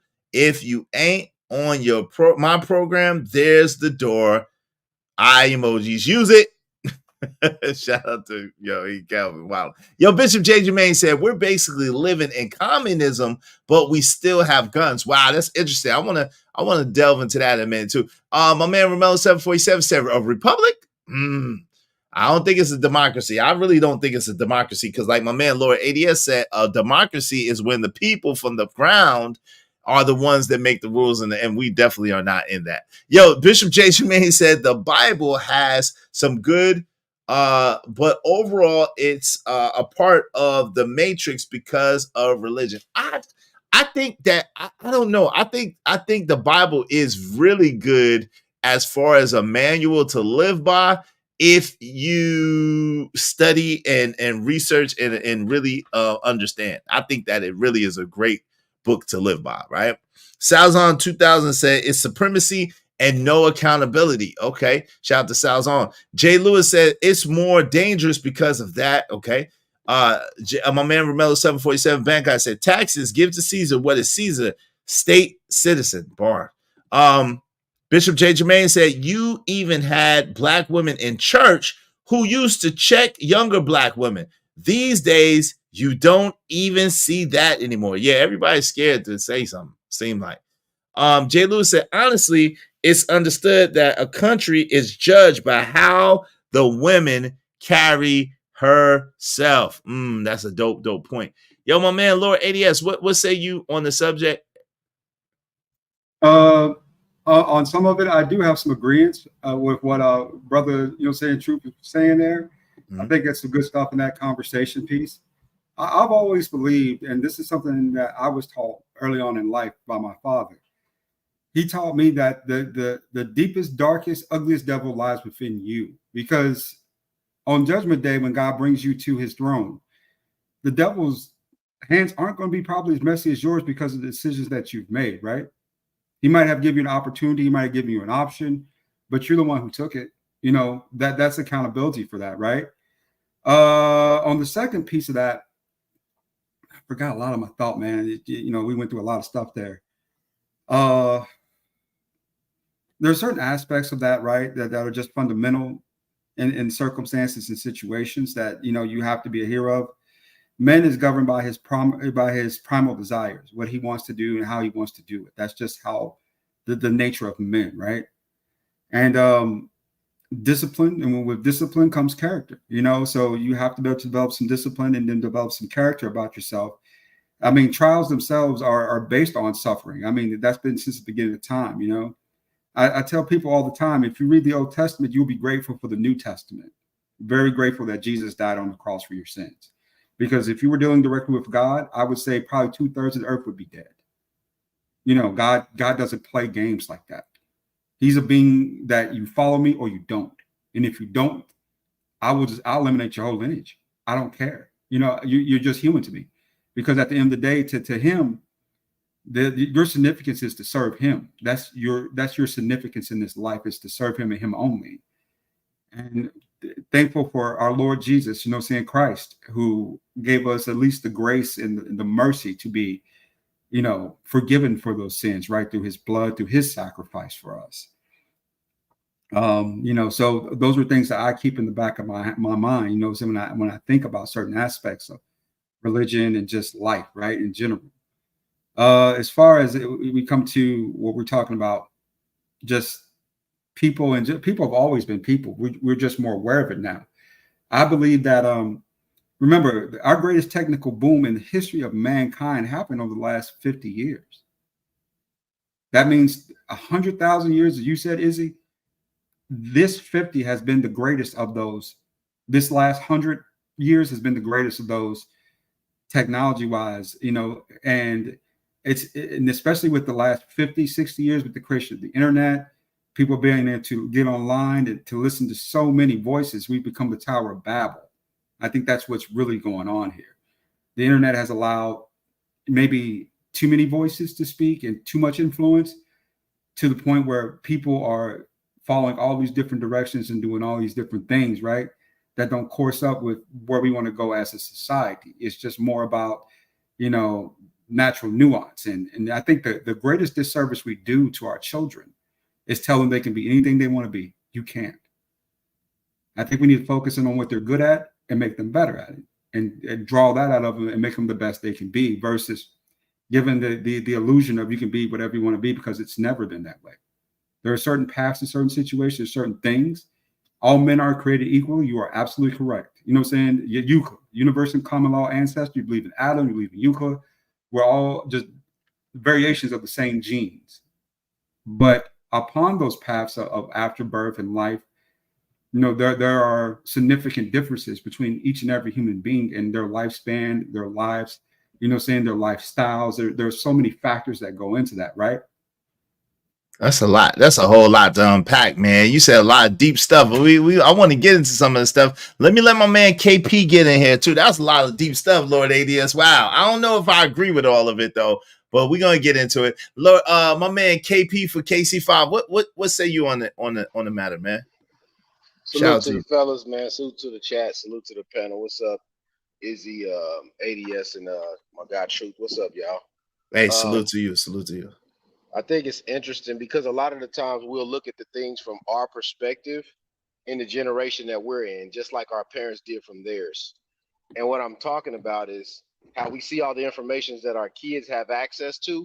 I kind of see that like first round draft pick getting access to all the money that he has, but he doesn't know what to do with it. Mm-hmm. It's very similar. And they have this information at their fingertips. And we're saying if we had the information, what we would do, but that's only because we have the wisdom that we do have now. Mm-hmm. That's the only reason we can say that. Because we had the things that our parents wish that they had, right? I mean, we probably lived in areas that they probably couldn't live in. So all these things change over time, and it's interesting because it always happens. So just imagine, like I'm imagining myself being a grandfather one day and then looking at my son like, okay, you didn't have to go through as much as I did, but his son is probably going to say the same damn thing to him. So it's not going to change. It's just human behavior. And back to what the end of ADS was saying, as far as us giving too many options to our children, I believe he's right with that because we don't have a culture that feeds certain children into what they ought to do versus what they want to do. Everybody wants to be LeBron, bro. You're not going to be him. You're going to be 5'8". Your father's 5'9", bro. You're not going to be that. Go take chess. I mean, there's nothing wrong with being a chess master. There's nothing wrong with being an IT guy. There's nothing wrong with being that because then you could train somebody else to be that. But if you don't have anybody to lay that down, you don't have anybody that you can touch that could teach you that. So that's kind of where it gets messed up. But you'll notice that a lot of the times in the community or in the families, especially in Black families, one thing that you've seen a lot of, whatever the father did, the son typically did when they were attached in the families. I mean, you see it with pastors and then their son become a pastor. Or you see it where plumbers and then their sons become a plumber. Well, now that was the times of old where there was family business. It was the family business. Yeah. So the family business doesn't mean anything anymore. Right. But everybody wants to talk about generational wealth. But the generation coming behind after the first one that started the business don't want to work because they've been in America too long. Because the socialized environment of America has changed the children. And you can't beat the environment. You cannot beat the environment, bro. You can't. Unless you pull them away from the environment, so to speak, to a certain level. You can't beat it. That's a good point. Those some definitely dope points. Yo, I guess, man, that's a lot. That's some dope points, man. Think about this is you seen when you was coming up and I was coming up in Truth and all of that, you guys, when Big and Pac and all those guys was rapping, next thing you know, the suburbs was rapping the songs too, right? They were buying the CDs. And now when you go through the suburbs, you'll see a white boy that's dressed like he grew up on 31st Street or wherever the hood is in your city. And you looking like, damn. Whoa. So now so everybody's accepted that as some form of culture. And now that it's accepted, you can't get away from it. Nobody is immune to it. They sold it. They sold it because it was profitable. Because it's capitalism. It's American capitalism. But they knew some people were going to be affected by it more than others. That's a fact. Shout out to Upward BM. What's up, Upward BM? Good to see you. Good to see you. Good to see you. Yo, Jay Lewis said, honestly, okay, yeah. So I want to get into that thought in a minute. Shout out to Kim Carol Diamond. Ho, hey. Okay. What's up, Ramela 747 Bancon? Once again, trust the devil and love God and people. Okay. What, meaning trust the devil that he's going to be the devil? I don't know, though. How can you trust a being that their whole nature is to kill, steal, and destroy and to lie? They're the father of lies and use their lies as their own resources. So I don't know about that one, but okay. Narrative Dollar said that's the problem. When freedom is too free, it gets maliciously taken advantage of in the wrong way. Even freedom of speech. Okay. I disagree. We have ancient civilizations that are forgotten on purpose, maybe lost tapes of old. Yeah, that is true. That is true, though. Lord ADS on point. Salute to Iz, panel and chat. Salute to you, Upward BM. Hey, listen, dope discussion deserve dope donations, man. Yo, we got some heavy hitters up here, man. These brothers are some thinking brothers, solid brothers kicking that joint, man. Yo, like, we really getting into this today. Y'all make sure y'all support the show, support the stream, you know what I mean? Like, if y'all want more intellectual conversations, here it is. So support the show, support the stream, you know what I mean? Hit the Cash App and support the show. Come on, y'all. We have not been asking like that. We've been trying not to ask that much. So can y'all support the show? I appreciate it. Dope discussion deserve dope donations. Compensation for the conversation. Let's do good business. If you want your comments highlighted in red, please do so through the super chat or through the Cash App. If you Cash App $20 or more, I will read your comments all stream long. All right. Let's get to it. Let's get to it. Yo, so man, y'all had a lot of dope ideas and concepts. I wanna let's hash out this, right? The country is judged by how the women carry themselves. Would you agree with that, my man, Lord ADS? And why or why not would you agree with that statement? There is an aspect of that socially, but it's not the end all be all how your women behave. I mean, people don't understand women have misbehaved since the beginning of time. This is nothing new. It was just better regulated back in the biblical times than it is now, you know, right? It was more oversight to that and a higher level of accountability, even to the fault of death, which scared a lot of people into good behavior. That's what the Lord says. Don't, you know, say he's not as concerned about you respecting him as that you fear him. Mm-hmm. You know, that's a big difference there, right? But as far as the women go, in a lot of cases, you know, I mean, you know, some of the stuff, like I said, some of the congruency and failure, you could judge them on that. That's something that stands out in principle, right? But as a country, we're judged by our principle, right? And our standing in the world, which for the most part, if there were no women here for whatever reason, I mean, I would probably, brother, if there weren't no women, I would be the first one to go. I wouldn't want to be here. I wouldn't want to be here either. Yeah, I delete myself. I mean, that would I wouldn't do that. I wouldn't do that. But I do it. I know I do it. Wasn't no women there. I mean, I did 11 years in the Navy. And when you're surrounded by dudes for 9 and 10 months at a time, you appreciate women a whole lot more. Oh yeah, I could understand that. Yeah, I wouldn't want to be around the hard legs 24 and some more. But the thing is, what if there was just no women around you at that particular time? What if you traveled, you could run into women? So I would never delete myself because there's always a possibility and probability to come into something. But you know what I'm saying? I wouldn't want to live in a world without women. I'll put it like that. Go ahead, you got it.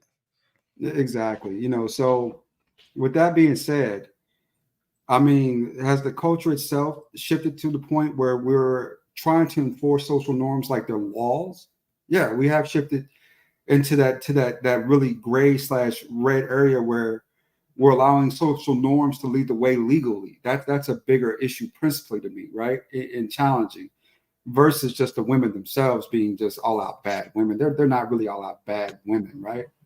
You know, so it's more about, you know, how we govern versus their behavior in a lot of cases, because women are very hypergamous. They will adjust and shift in a heartbeat if they feel as if it's beneficial or threatening to them.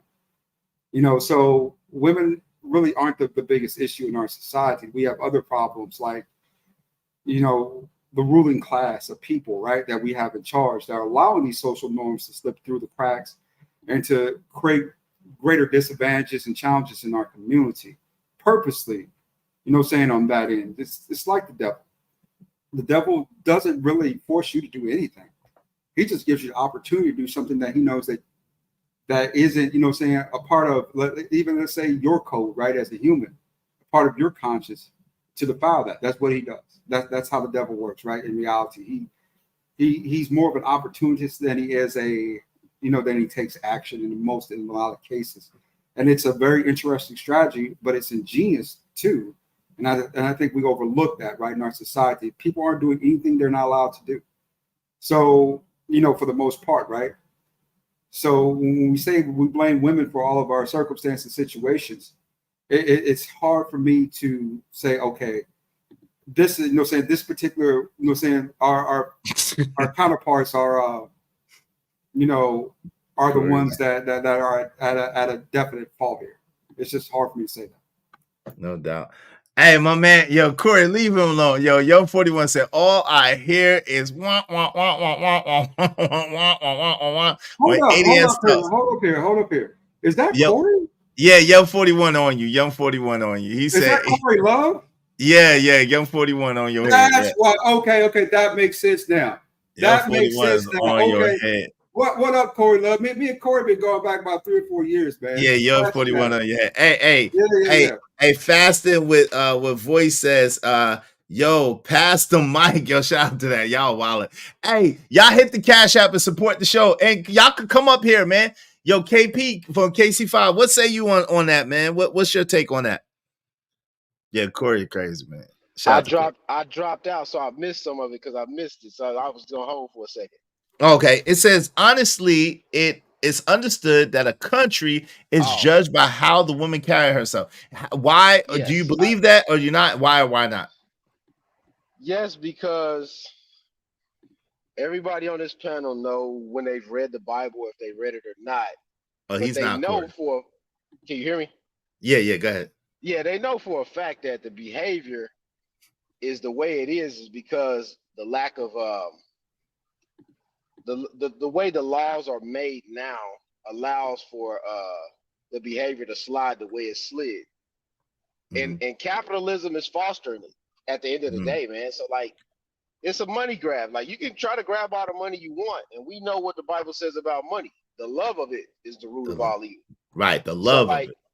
Yeah, like having that eye on the love of something like that, bro, it just changes the minds of so many men, especially the most powerful men in the countries. So the laws that they make now that affect the men on the ground, which is the blue collar men or even white collar men, all kind of men are affected by everything that's going on with the laws of the land. So now that guys are talking about it now, you pay attention to it more and you see it more because guys are speaking about it. So that just lets you know that the society has slid way too far.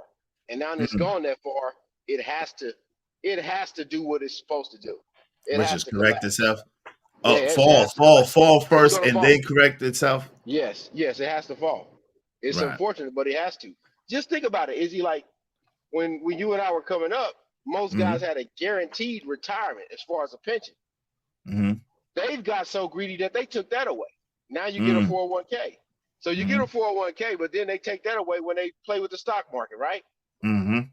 So they play with the money all the damn time. And then they tell you to keep working hard after somebody takes half of your shit with the laws that they wrote down. Like, wait, so you think capitalism? I'm not gonna front. Like, I wish I was a little bit smarter. If I was a little bit smarter, I would try to change things because it doesn't make sense to me that we pay taxes on everything that we buy. We pay taxes. We pay taxes on our property. We pay taxes on our vehicle, and then we have to pay taxes on our income, right? Income tax as well.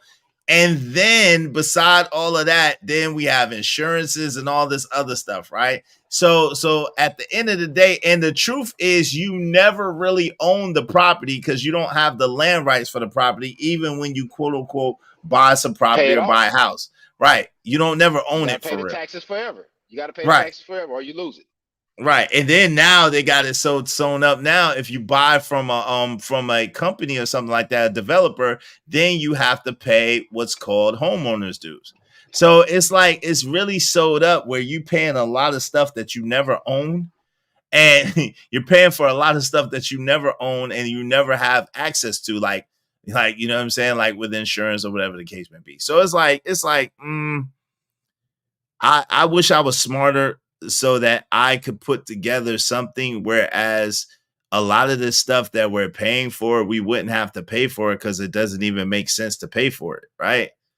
It Yeah, doesn't yeah, even make sense. Shout out yeah. to Cartel. What's up, Cartel? Yeah, because if you look back at it and you've heard what you've heard in regards to quote unquote Social Security being insolvent soon, I mean, if you worked a job at any time, you paid into that, but you're not going to get anything out of that. Right. Like this whole thing is what it Because is. of the baby boomers, though, because there's so many baby boomers out there, you know what I'm saying, and compared to the people that's coming behind them, that they're going to extrapolate most of the resources by the time it's all said and done. Yeah, but while they're taking those resources, they're still taking the money out of people's checks, right? Mm-hmm. Sure.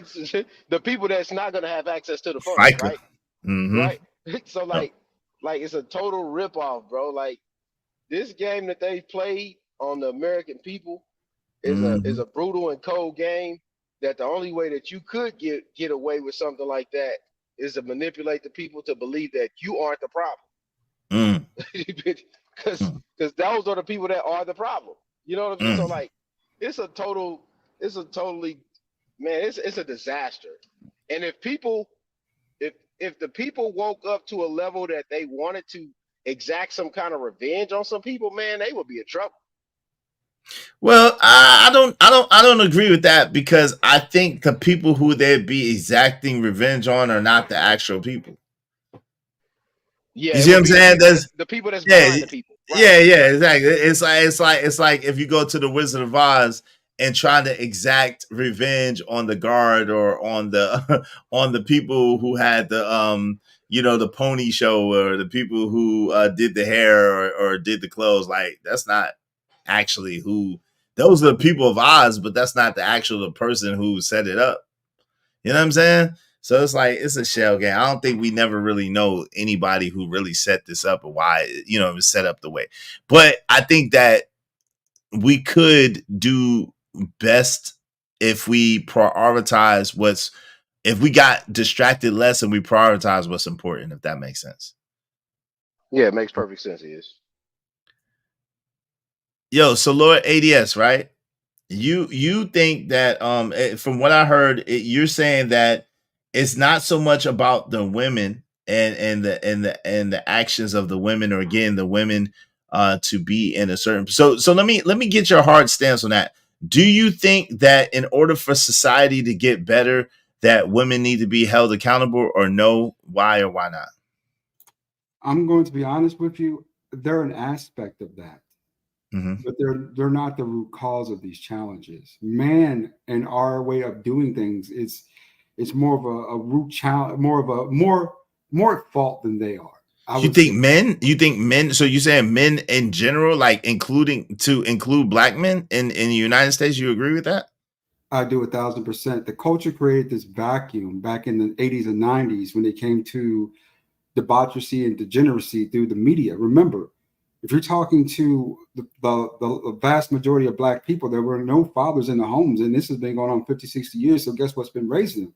The streets and the media have been raising these kids, these people, right? No, not at that time. I would disagree with that.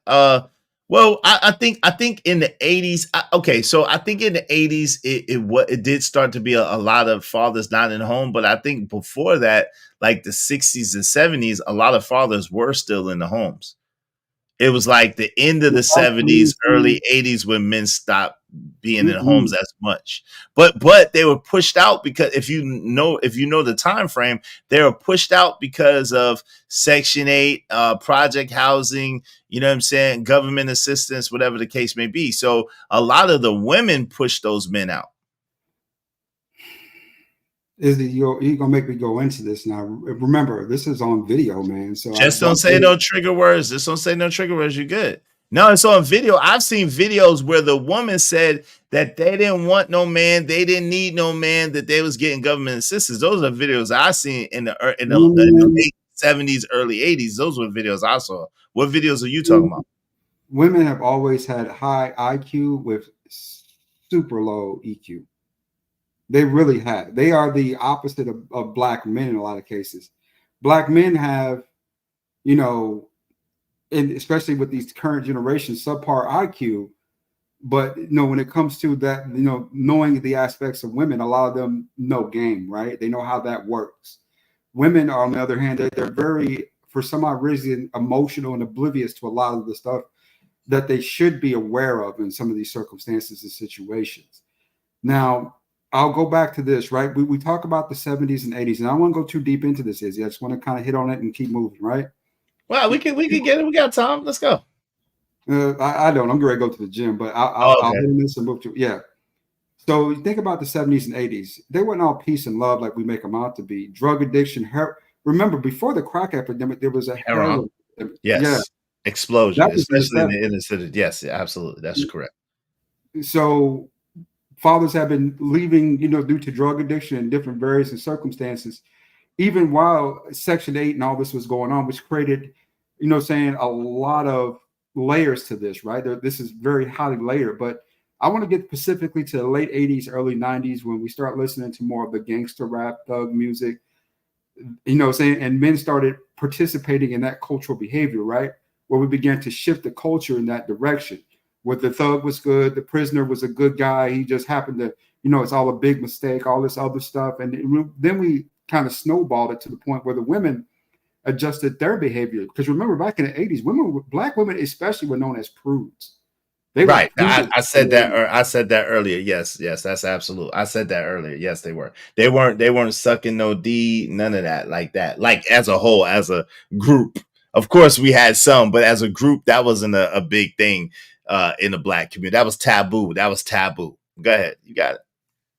In the culture of the 90s, especially, I'm not a big R&B 90s fan or rap fan because I felt the rap was too hostile and the R&B was too lustful. It gave fantasies of love. You committing adultery just listening to the music because of what they're saying you're fantasizing about, and women fantasize too.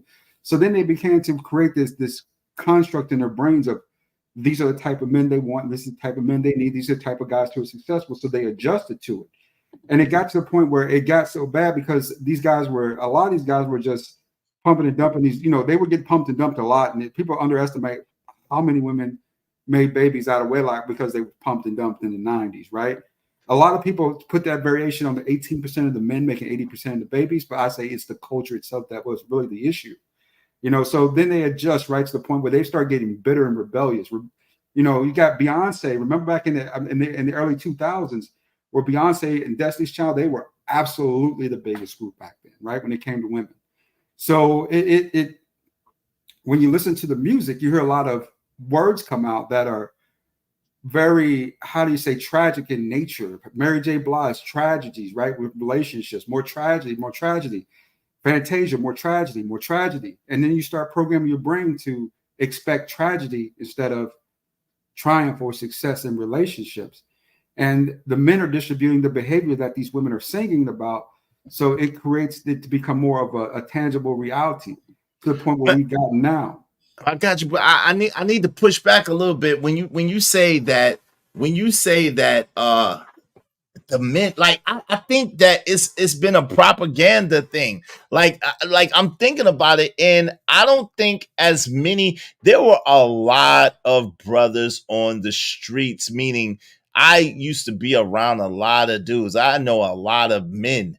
So like being cool with a lot of dudes, and they would be outside. They would be at the basketball court. They'd be at the basketball courts all over. They'd be at the gym. Like dudes would be everywhere. So all these dudes that's locked up, I think that was a propaganda tool. I think that was a lie. I think that was something that was just put out there in order to push a narrative. Now, of course, when you had the 90, 92, 94, the crime bill, you know what I'm saying, super predator, whatever the case may be, yes, that did take a lot of brothers off the street. But I think one of the biggest misnomers is that most people were into street life or were into crime. And that's not true. I think that's a small percentage even in the people of the Sun's community. I don't think that the people of the Sun had large numbers that were into crime and were those big dealers and stuff like that. I think that that's been something that's been put on us and propagated upon us.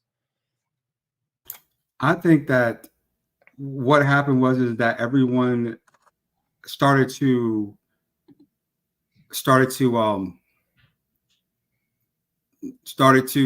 create their own sort of conventional projections of what success was, right? In the 90s, who did you see that were successful? Entertainers were successful, right? You know, basketball players, football players, those were all But you got to remember, you got to remember the heavy influence that the Cosby Show had, where the dad was a doctor, the mother was a lawyer. L.A. Law, that was the 90s. So there were Robert. You got to remember, you had Keenan Ivory Wayans and Robert Townsend. You know what I'm saying? And Byron Allen. So you had a lot of Bill Cosby and what was my other man name? What's the other one that was pushing heavy? But you had a lot of right. But what I'm saying is you had a lot of dudes that was black men that were pushing and showing a different aspect. You had Spike Lee come out. So there was brothers in the 80s, the 90s especially. They was talking about being more than just athletes, more than just rappers, more than just they were pushing heavy for brothers and showing that brothers could be more than just these things, right? They could be more than athletes. They could be more than rappers. They could be more than drug dealers. They could be anything. That's when the push was. You got to remember Jesse Jackson's slogan when he ran for president is "I am somebody." I am somebody. You got to remember when Malcolm X came out, I am Malcolm X. I am Malcolm X. So, you got to remember the X Clan, the black, the red, and the green with the key. Sissies. Right. So there was a lot of push. Thank you. There was a lot of push showing that we could be more and do more as a community and as brothers than just what we saw on the street. So I can't necessarily agree with that. Unfortunately, Izzy, the good positive promotion that you're talking about was drowned out by the thugism itself, right? It began to drown that influence out and started to create its influence in our culture, which took hold, and it's still taking hold to this day. You know, the Cosby Show by 1994, you were watching reruns. A Different World, remember that ended in 1992, 93. So those shows that had that good positive influence that you're talking about, for the most part, ended, right? Those positive projections of black men being successful, doing something besides entertainment, those influences got drowned out for these influences, right? So society adjusted, and the black community adjusted to making these the new social norms of success, right? The drug dealer, you know what I'm saying? If you ain't playing basketball, don't fight in the white man's wars, all that good jazz start coming about more and more and more to a point where we are now in our thinking, right? I mean, it's programming, it's conditioning. The people who truly benefited from this wasn't us; it was the white people. I guess, but I understand what you're saying. I just think it wasn't as many people. And I'm gonna let my man KP get in. I don't think it was as many people as we try to make it seem that we're doing these things. That's what my point that I'm making. I think that was a minority of our communities and not a majority. Just like the Sexy Reds or the Glorrillas and the Ice Spices or whatever the case may be, the Lottas, those are minorities. Those are not majorities. Like, I don't know why, and we get this impression that this represents the majority of our communities, and it really doesn't. It's really a smaller number than we try to project. You know what I'm saying? Yeah, I mean, it may be, Izzy. It may be, but to be honest, I grew up in that culture. So that's what I saw as a youth, right? You know what I'm saying? Well, let me ask you this. Did you participate? If you don't mind me asking, I'm not trying to get you to indict yourself, but were you what you saw in the street and in the movies, or were you more leaning towards another direction?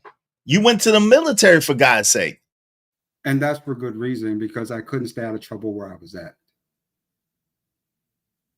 So I'm going to be honest with you. I'm very grateful to this day for my father and my mother to a certain degree, who made sure that they kept pulling me back into, doing the right things versus some of the things that I had done. God is very forgiving, and he's always had this unfathomable grace on me when it comes to certain things. I participate in a whole lot of that debauchery. a lot of that culture. I was, you know what I'm saying, not saying I was some intricate part, but I was well versed in it, right? Because I lived it in a lot of ways. As far as was everyone that way? Possibly not, you know, but from what I saw, I can only speak from my experience. And from what I saw, the vast majority of people were, because when it came to that particular piece of culture, either you were in or you were out. And if you were out, you were unsafe. Brother, let me tell you a little bit about me. I've been in, especially in my youth, I was in more fights, you know what I'm saying, that I could imagine. I remember getting jumped by gangs when I was a kid, man. You know what I'm saying? We're talking about 15, 16-year-old getting in those types of fights, right? I got hit across the head with a bat, brother. You know what I'm saying? I mean, literally got popped with a bat in a fight over a chick. I've experienced a lot of what people talk about because, believe it or not, that influence had worn so deep into the city parts where I had lived, even in Kentucky. Okay, so that's where you grew up in Kentucky? I grew up in Louisville, out there with the Sluggers. And then I moved around a little bit to Chicago as a kid. I actually spent summers in Chicago. Where'd you get hit with a bat at? What state was that? That was in Kentucky. Believe it or not, that was in Kentucky. And when I was up in Illinois on the west side, I didn't get in that type of trouble, really. You know what I'm saying? It wasn't, I believe it or not, you know what I'm saying? Back in the days, out west was kind of safe in Chicago. So shout out to yeah, the people were friendlier in Chicago, in my opinion, than they were where I was at in Louisville. They were friendlier because of the neighborhoods. Yeah. So from my, you know, everyone has their own perspective and their own experience in this, right? But from my experience, I kind of saw firsthand, in my view, when things start to turn, right? From innocence to, you know, the tribalism to a certain degree, and then to all out, you know, saying, you know, victimization, I would say. You know what I'm saying? That's what I would say in those particular cases. But I grew up in that and I saw it, so I know what that is. I recognize it relatively easy, even here in Atlanta. You know, to me, if you've seen it, you know what I'm saying, in your youth and in your, you know what I'm saying, your young adult years, you know what that looks like, right? The military was, for me, the escape I needed. Believe it or not, you know how I ended up joining the military? I flunked out of college my first year, and I got caught high driving down a one-way the wrong way. A cop pulled me over for driving down a one-way the wrong way because I was high. I didn't know where I was at. They, you know what I'm saying? They, you know, I won't say all the preliminaries in between there because that just draws us out, right? Everyone goes through some of those things. But I remember going to court, and the judge, white female judge, she stood up before me. She said, "I'll give you a choice today." I said, "Man, what would the choices be?" I thought it'd be probation or jail time or something like that, right? She said, "You can join the military." So you have a high ASVAB score. You got a 78 on your ASVAB. She said, "You got a high school diploma. I'll give you a chance to go to the military, or you can, you know, saying, do, you know, 30 days in jail, probation, and then from there, you know, saying, figure your life out if you choose to do so." I chose the military because I knew that 30 days would end up probably being 2 years. So from there, that's when I took off, and it was one of the best decisions that I think I had ever made, right? Besides adopting my son, you know, saying, you know, full on custody of my child. Shout out to that. And let me welcome some people. Shout out to first name, last name, said decent point. Shout out to you, first name, last name, salute. Shout out to Dan Patrick. You know what I'm saying? Salute. Said Chat Mafia, we global, baby. We don't die, we multiply. Shout out to Chat Mafia in the building. Shout out to my man, Narrative Dollar, said Facts Israel. Shout out to Upward BM. Upward BM said the 90s R&B will definitely get you prego. Yo, she also said most men live in reality while most women live in the imagination of their own mind and other women's minds. Shout out to that. Dope discussions deserve dope donations, compensation for the conversation. Y'all make sure y'all hit the Cash App, support the show, support the stream, you know what I mean? Yes, thank you for your service. We definitely appreciate your service. Thank you very much. Now, let me say this, man.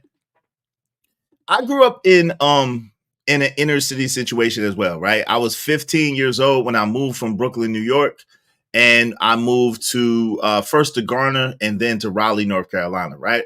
Now, of course, Brooklyn, New York, Brownsville was the inner city situation. When I lived in North Carolina, my mom worked hard and got us in pretty much a suburban area, right? Now, the crazy thing about my school was that I went to a school that had a lot of prominent people's children, like senators' children, neurosurgeon, brain surgeons' children, children of government officials, stuff like that. So that was my school. However, the children from the projects also went there because of busing and zoning laws, right? Now, this is the thing. The crazy thing about it was most of the melanated children, the children of the sun, were people who were striving to be successful, striving to get good grades, striving to do the right thing. Now, you gotta remember when I was in high school, Menace to Society just came out. When Menace to Society came out, me and my homeboy watched Menace to Society in the movies 4 times in a row. Me and one of my homies watched it 4 times in a row. Now, most of the other kids seen Menace to Society too. By the conversations, they at least they talked like they seen it. And none of them, besides my homeboy, tried to pretend like they was from that area or experienced those sort of things, right? So my homie that I went and saw the movie with, he ended up trying to pretend and lie and make believe like he was that, but it was only in words. It wasn't in no deeds. He didn't do anything dangerous. He wasn't dangerous at all. He was just talking. He put his bandana on and tried to pretend like he was from Cali or whatever. You know what I'm saying? So I don't know. Like I said, most of the kids that I went to school with, none of them were packing guns. None of them were trying to delete anybody. None of them were. I mean, they called themselves being little cliques, little gangs, but it wasn't like serious like that. You know what I mean? Most of them were upstanding citizens, just trying to make it and trying to do a thing. And in my travels, anecdotally, most of the melanated people, most of the people of the sun operate just like that. It's been very few in numbers of the people that I know that are a part of the criminal element. Does that make sense? It does, depending on your demographic circumstance. It really does. So what KP, what say you on this stuff, brother? You in a better area yet? That depends solely on your demographic. 1 second.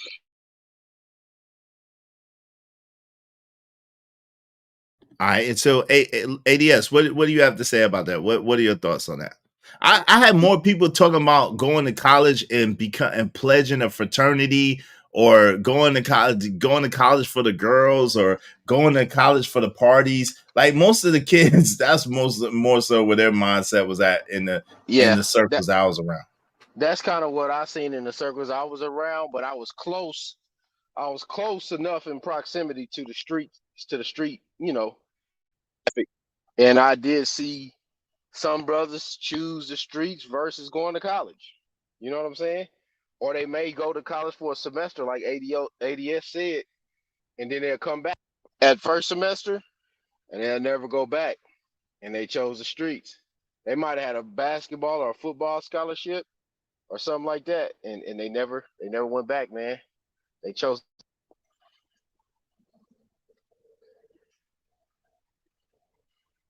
Yeah, that happens a lot, believe it or not. For us going to college, people make it out to be this dream flight, right? Of, saying that you're going to be aspirationally this or that. Most people don't graduate. Most people don't graduate college. They don't. I barely snuffed out a degree doing some online training back, 10, 15 years ago when it first came out. But besides that, I mean, most people don't graduate college. Most people don't get, but at least they were graduating high school back in the 90s. Nowadays, I mean, kids is reading at 4th grade levels. That right there is just very discouraging and disparaging to hear that, right? That our children can't read, but they can play basketball, they can play football. They're being bred as stock. They're being bred to do, entertainment. And if, when it comes to actual personal growth, though, a lot of them aren't really growing, when it comes to their own aspects of life and who they are. They're going more into a culture that pushes for monetary value, right? Stardom, celebrity. And I think that so many of them have been brainwashed that they believe that they're actually, the one of the few, but in reality, they're just another one, and I think that the realization of that for me early on helped me a lot as I grew up and went through my years of early adult, you know what I'm saying? My early adult years. But yo, Lord ADS, do you think that those, see, that's what I'm saying. Hey, yo, if y'all have a difference of opinion, please come up. Even if y'all have the same opinion, come up, because I want to hear what other people have to say as well. Because I don't know, man. I don't know too many children reading at a 4th grade level, even when they're in 4th grade. Most of them read at a far above a 4th grade level. Maybe it's just the kids that I'm around anecdotally, but I don't know. Like, it's go ahead. What you gotta think about it. Y'all don't think that's propaganda and like a narrative? I think you really have to think about it, is it? Because what's happening is a lot. This is what you learn a lot. If you went to church or something like that, if you somewhere where people had to read aloud, you understood that a lot of people can't read. See, one thing that happens a lot of the times, if you read stuff, you may believe that you can read aloud, and most people can't read aloud. And I've come to learn that just by being in churches over the years. Because let's just say if you're having a Bible, somebody that they pick to read, and they don't know that this person can't read, and then they start reading and they can't read, that's really embarrassing. So I mean that happens, and we believe that people can read on their level just because they can read a book, but we've never heard them read aloud, and we don't know if they can comprehend what they just read.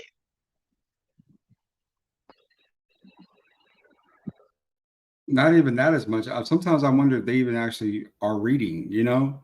I think they're just repeating talking points that, were mentioned earlier. I heard that as a pastor's son, you hear that a lot, right? People will repeat what my dad said, but they wouldn't really read it for themselves. They would just say what he said. And I was, earlier, I learned about 12, 13 years old that most people are followers. Leaders are rare. And even back then, especially in this day and age. So, I do believe there's some truth that a lot of boys are reading at 4th grade levels. I don't think a lot of people can read. I think people laugh at George W. Bush for his literacy campaign, but maybe he was on to something, and maybe we should have stuck with it more, because right now, guys like, saying, even in my, saying early 40s, right?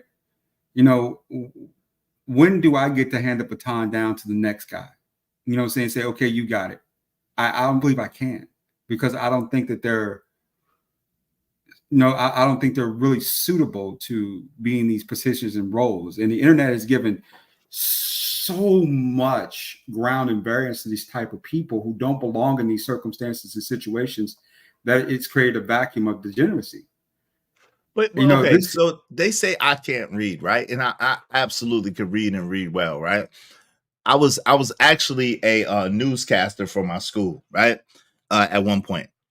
I actually could read and read quite well, right? But they say I can't read. So there's that. But the thing is, it's like you're saying out of everybody, there's 8 billion people in the world.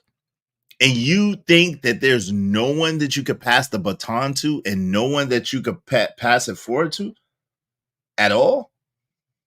I'm going to be honest. In this circumstance and situation, as the group of men, as us in our 40s, we're supposed to be training the next generation of men into our 50s and 60s to better prepare them for their future as young Black male adults in our society. But with the way our society is set up, what we're really getting are grown men who are still, saying, I will never deteriorate your manhood, but acting very childishly, right? To the point where if we did hand it down, they would just destroy it. So, knowing that, right? And you see how the boomers are still going at 75, 80, 85, even though they should have been handed the baton to us at Generation X. Even though they definitely don't have to at all. They definitely never had to go that long. They never had to go that long. And can we establish that Generation X are better leaders than millennials and boomers? Yeah. Absolutely. So where does that put us now? You know what I'm saying? We're going to be 80 years old and still having to run shit because they won't be able to, because they never ever really grasp the totality of being a man, of manhood itself and all that it brings, and all, you know what I'm saying, and moving forward, right? That I mean, they, you know, what they'll do is pick out selective leaders, people that are popular versus people who have principle. And that's more challenging long term. Izzy, I got a bail because I got to get to the gym before it close. Good talking to you today, brother. If Yo, you up, too. Appreciate you coming through, man. Shout out to you. Thank Be you, safe out there. All right. Narratives and Dialogue said, man, you read well at times. I wish I had a voice like you because you enunciate your words well, Israel. That is a good quality you have. I think it is the NY and you too. Hey, I think, it's my pops and my moms. Yo, shout out to them. It's my mom and my dad. They made us enunciate. They made us read. And shout out to my little sister. My little sister was a little genius. So she was reading way young. So that forced me to. Millennials are the best generation. Yeah, right.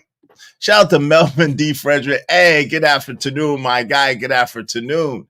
Let me read this real quick. Let me just read it. I'm showing out. Dominique Bass, what's up? They can't read is when you can read properly in class, they think you're trying to be white. God, dog. Damn, son. Where'd you find this? Narratives of Dialogue said, I saw it in football players. I know one who was passed just because he was a star athlete, and he went back to school again to learn how to read and ended up with 2 diplomas. He did not want his. Damn. Okay. Yo, go ahead, my man. KP, what say you, bro? You there? Yeah, I'm here. Can you hear me? Yes, sir. Loud and clear. Yeah. You got it. Salute to the chat. Yeah, man. And like Jay Jermaine is saying down in the chat about the cursive writing, I ordered my daughter's cursive writing books because they don't teach it in school anymore. So they got to do it for the summer right now.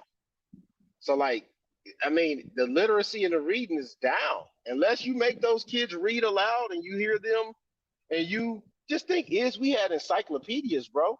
They just Google words and they just know what it means probably by the sound of the word because the computer may read it to them.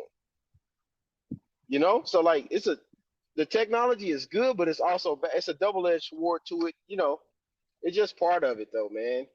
It's just part of it. It's the day that we live in. It's the age we live in.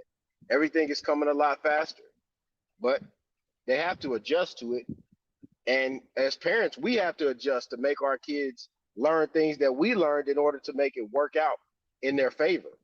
Certain things they have to learn that was taken away from the schools, so to speak, because their interactions with other kids are not as the interactions as we had. We were out all the time. Yeah, you just cut out. Shout out to that. Shout out to my man JD1975 for good business. We e-giving around here. Thank you for the e-giving, brother. Let me celebrate JD1975 and everybody else that hit the Cash App in the super chat. Thank y'all very much. I appreciate it. Thanks, man. It don't matter what the situation. I'm just trying to climb any obstacle a nigga facing. See it through in due time. It's a marathon, you gotta pace it. You can't press rewind, you get left behind. Just grind and the rest be fine.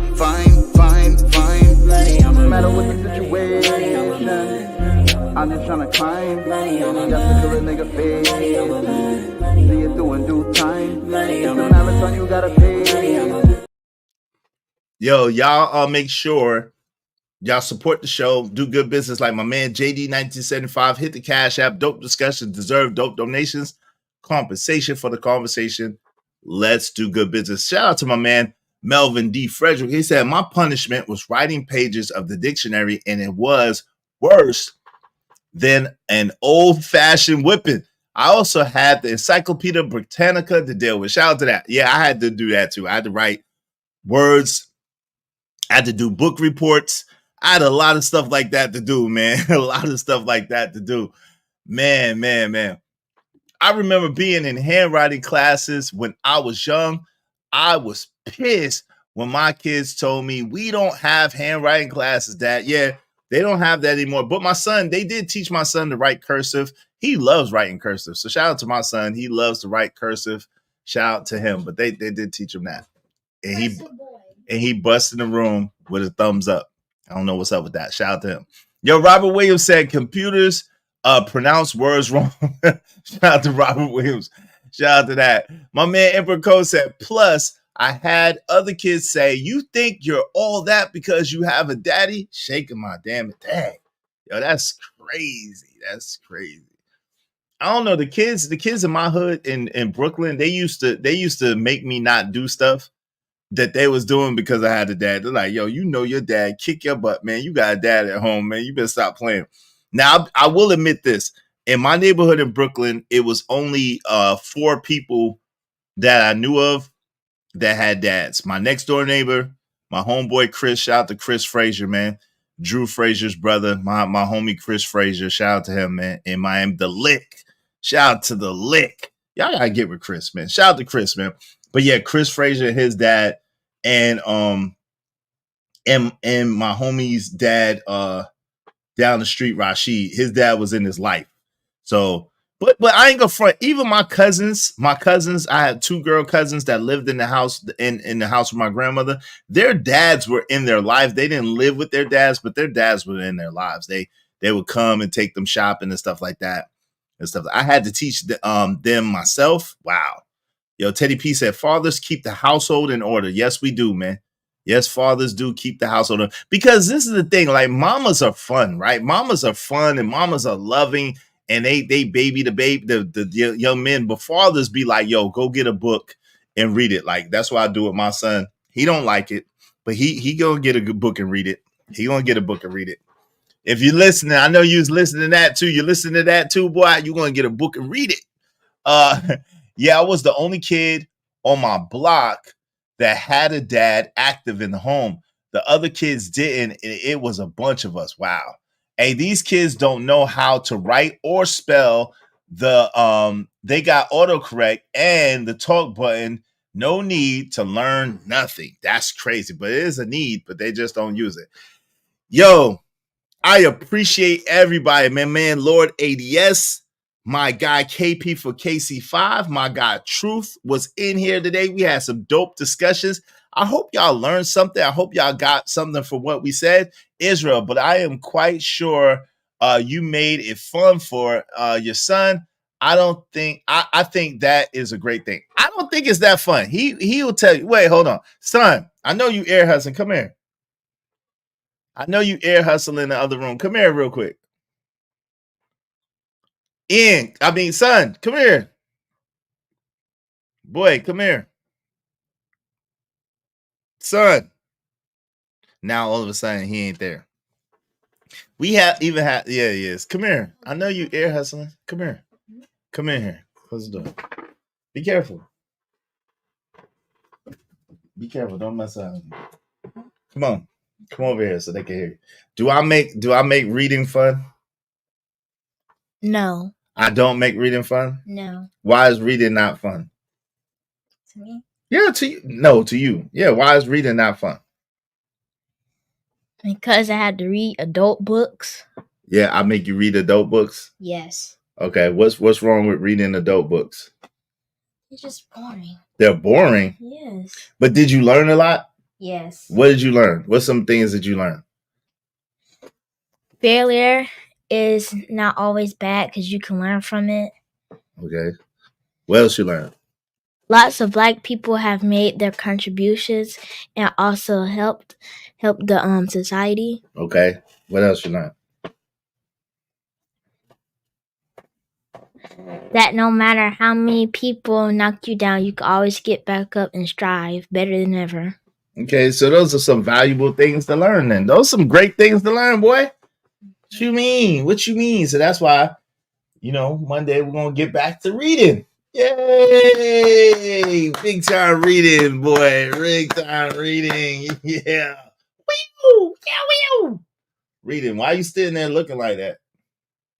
Why are you standing there looking like that? You need a vacation. You had a vacation. This is summertime. What you mean? You've been doing lots of stuff, man. What you mean you need a vacation? You can't have no vacation from reading. Do you want them to talk about Black boys don't read at a 4th grade level and you were going to the 6th grade? Come on, man. Come on, man. You're going to try to make me look bad up in this piece, man. I don't look like I don't read at 4th grade level. I know. We got to get you reading at the big man level. All right. Okay. Very smart. Continue to read. They said very smart. Continue to read. Build them Lego models and stay away from the girls. Yeah, for a while. Yeah. Build up. Hey, little Izzy, smart guy, cool little Izzy. Israel, did you see a scuba diver on his vacation? No, I didn't watch that. I didn't watch Mr. Scuba Diver on his vacation. I didn't. I was impressed. Shout out to that. My father made me read the autobiography of Malcolm X and Native Son when I was in 8th grade. Yep, that's coming next. Autobiography of Malcolm X is coming next. Love you. All right. Yep. It's coming next. It's coming up. Yep. It's coming up. Yep. But anywho, I appreciate y'all. We basically living. That's a topic for another conversation. Yo, shout out to everybody that hit the Cash App. My man JD1975, Jade Lewis, and Trucker. Yeah, yep. It's been a little poll. The Cash App has been a little poll. When we don't ask, we don't get. Cash App a little poll. The super chat been a little better. Shout out to Romero747, Calvin Cook, my man with the double up, Lord ADS, Bishop J. Jermaine, and Loaded Locks Henry. Thank y'all very much. I appreciate y'all. Everybody that came through today and chopped it up was on the panel. Thank you. Everybody in the audience, thank y'all. Y'all make sure y'all subscribe to my man JD1975. Much love and respect. Izzy and Little Izzy. Shout out to you, Bucket88. Thank you. Appreciate you, family. Also made me do book reports over the summer of Black History. I had these Black History flashcards. Yeah, I didn't have the flashcards, but I definitely had to do book reports too as punishment. Yep, I did too. I had to read the dictionary and write the words out like 100 times if I messed up. But yo, I gotta eat. Y'all be easy. My man Teddy P was getting on me for eating on camera, even though I'm not really on camera. Love. Peace. I hope y'all have a wonderful day. I might check y'all out on somebody else's stream. I don't know. But yo, thank y'all for supporting. Thank y'all for doing good business. Angry Man's going live right now. Looks like Angry Man's going live right now. Everybody go over to Angry Man's channel and tell him I sent you. Let me see if my man, D-Rock, you in here? Let me see if D-Rock going live today. D-Rock, let me see if D-Rock going live today. D-Rock, you going live today, D-Rock? D-Rock is not live right now, but Angry Man is. And look out for my man JD1975. He may go live later. I'm not sure. Hey, shout out to my man. You too, man. Be easy, JJ, man. I'll probably holler at y'all a little later. Angry Man about to go live. Y'all check out Angry Man. Make sure y'all subscribe to my man Kojak 3on3 Gaming and check out his streams. You know what I'm saying? He be having them dope races and stuff like that, and a lot of other stuff going on. Man, love. I appreciate y'all. Y'all have a great day, man. Peace and abundance. Y'all have a great day. I'm going to holler at y'all later. Me and Lil Easy about to kick it after I eat, man. I'll holler at y'all. Y'all be easy. Peace.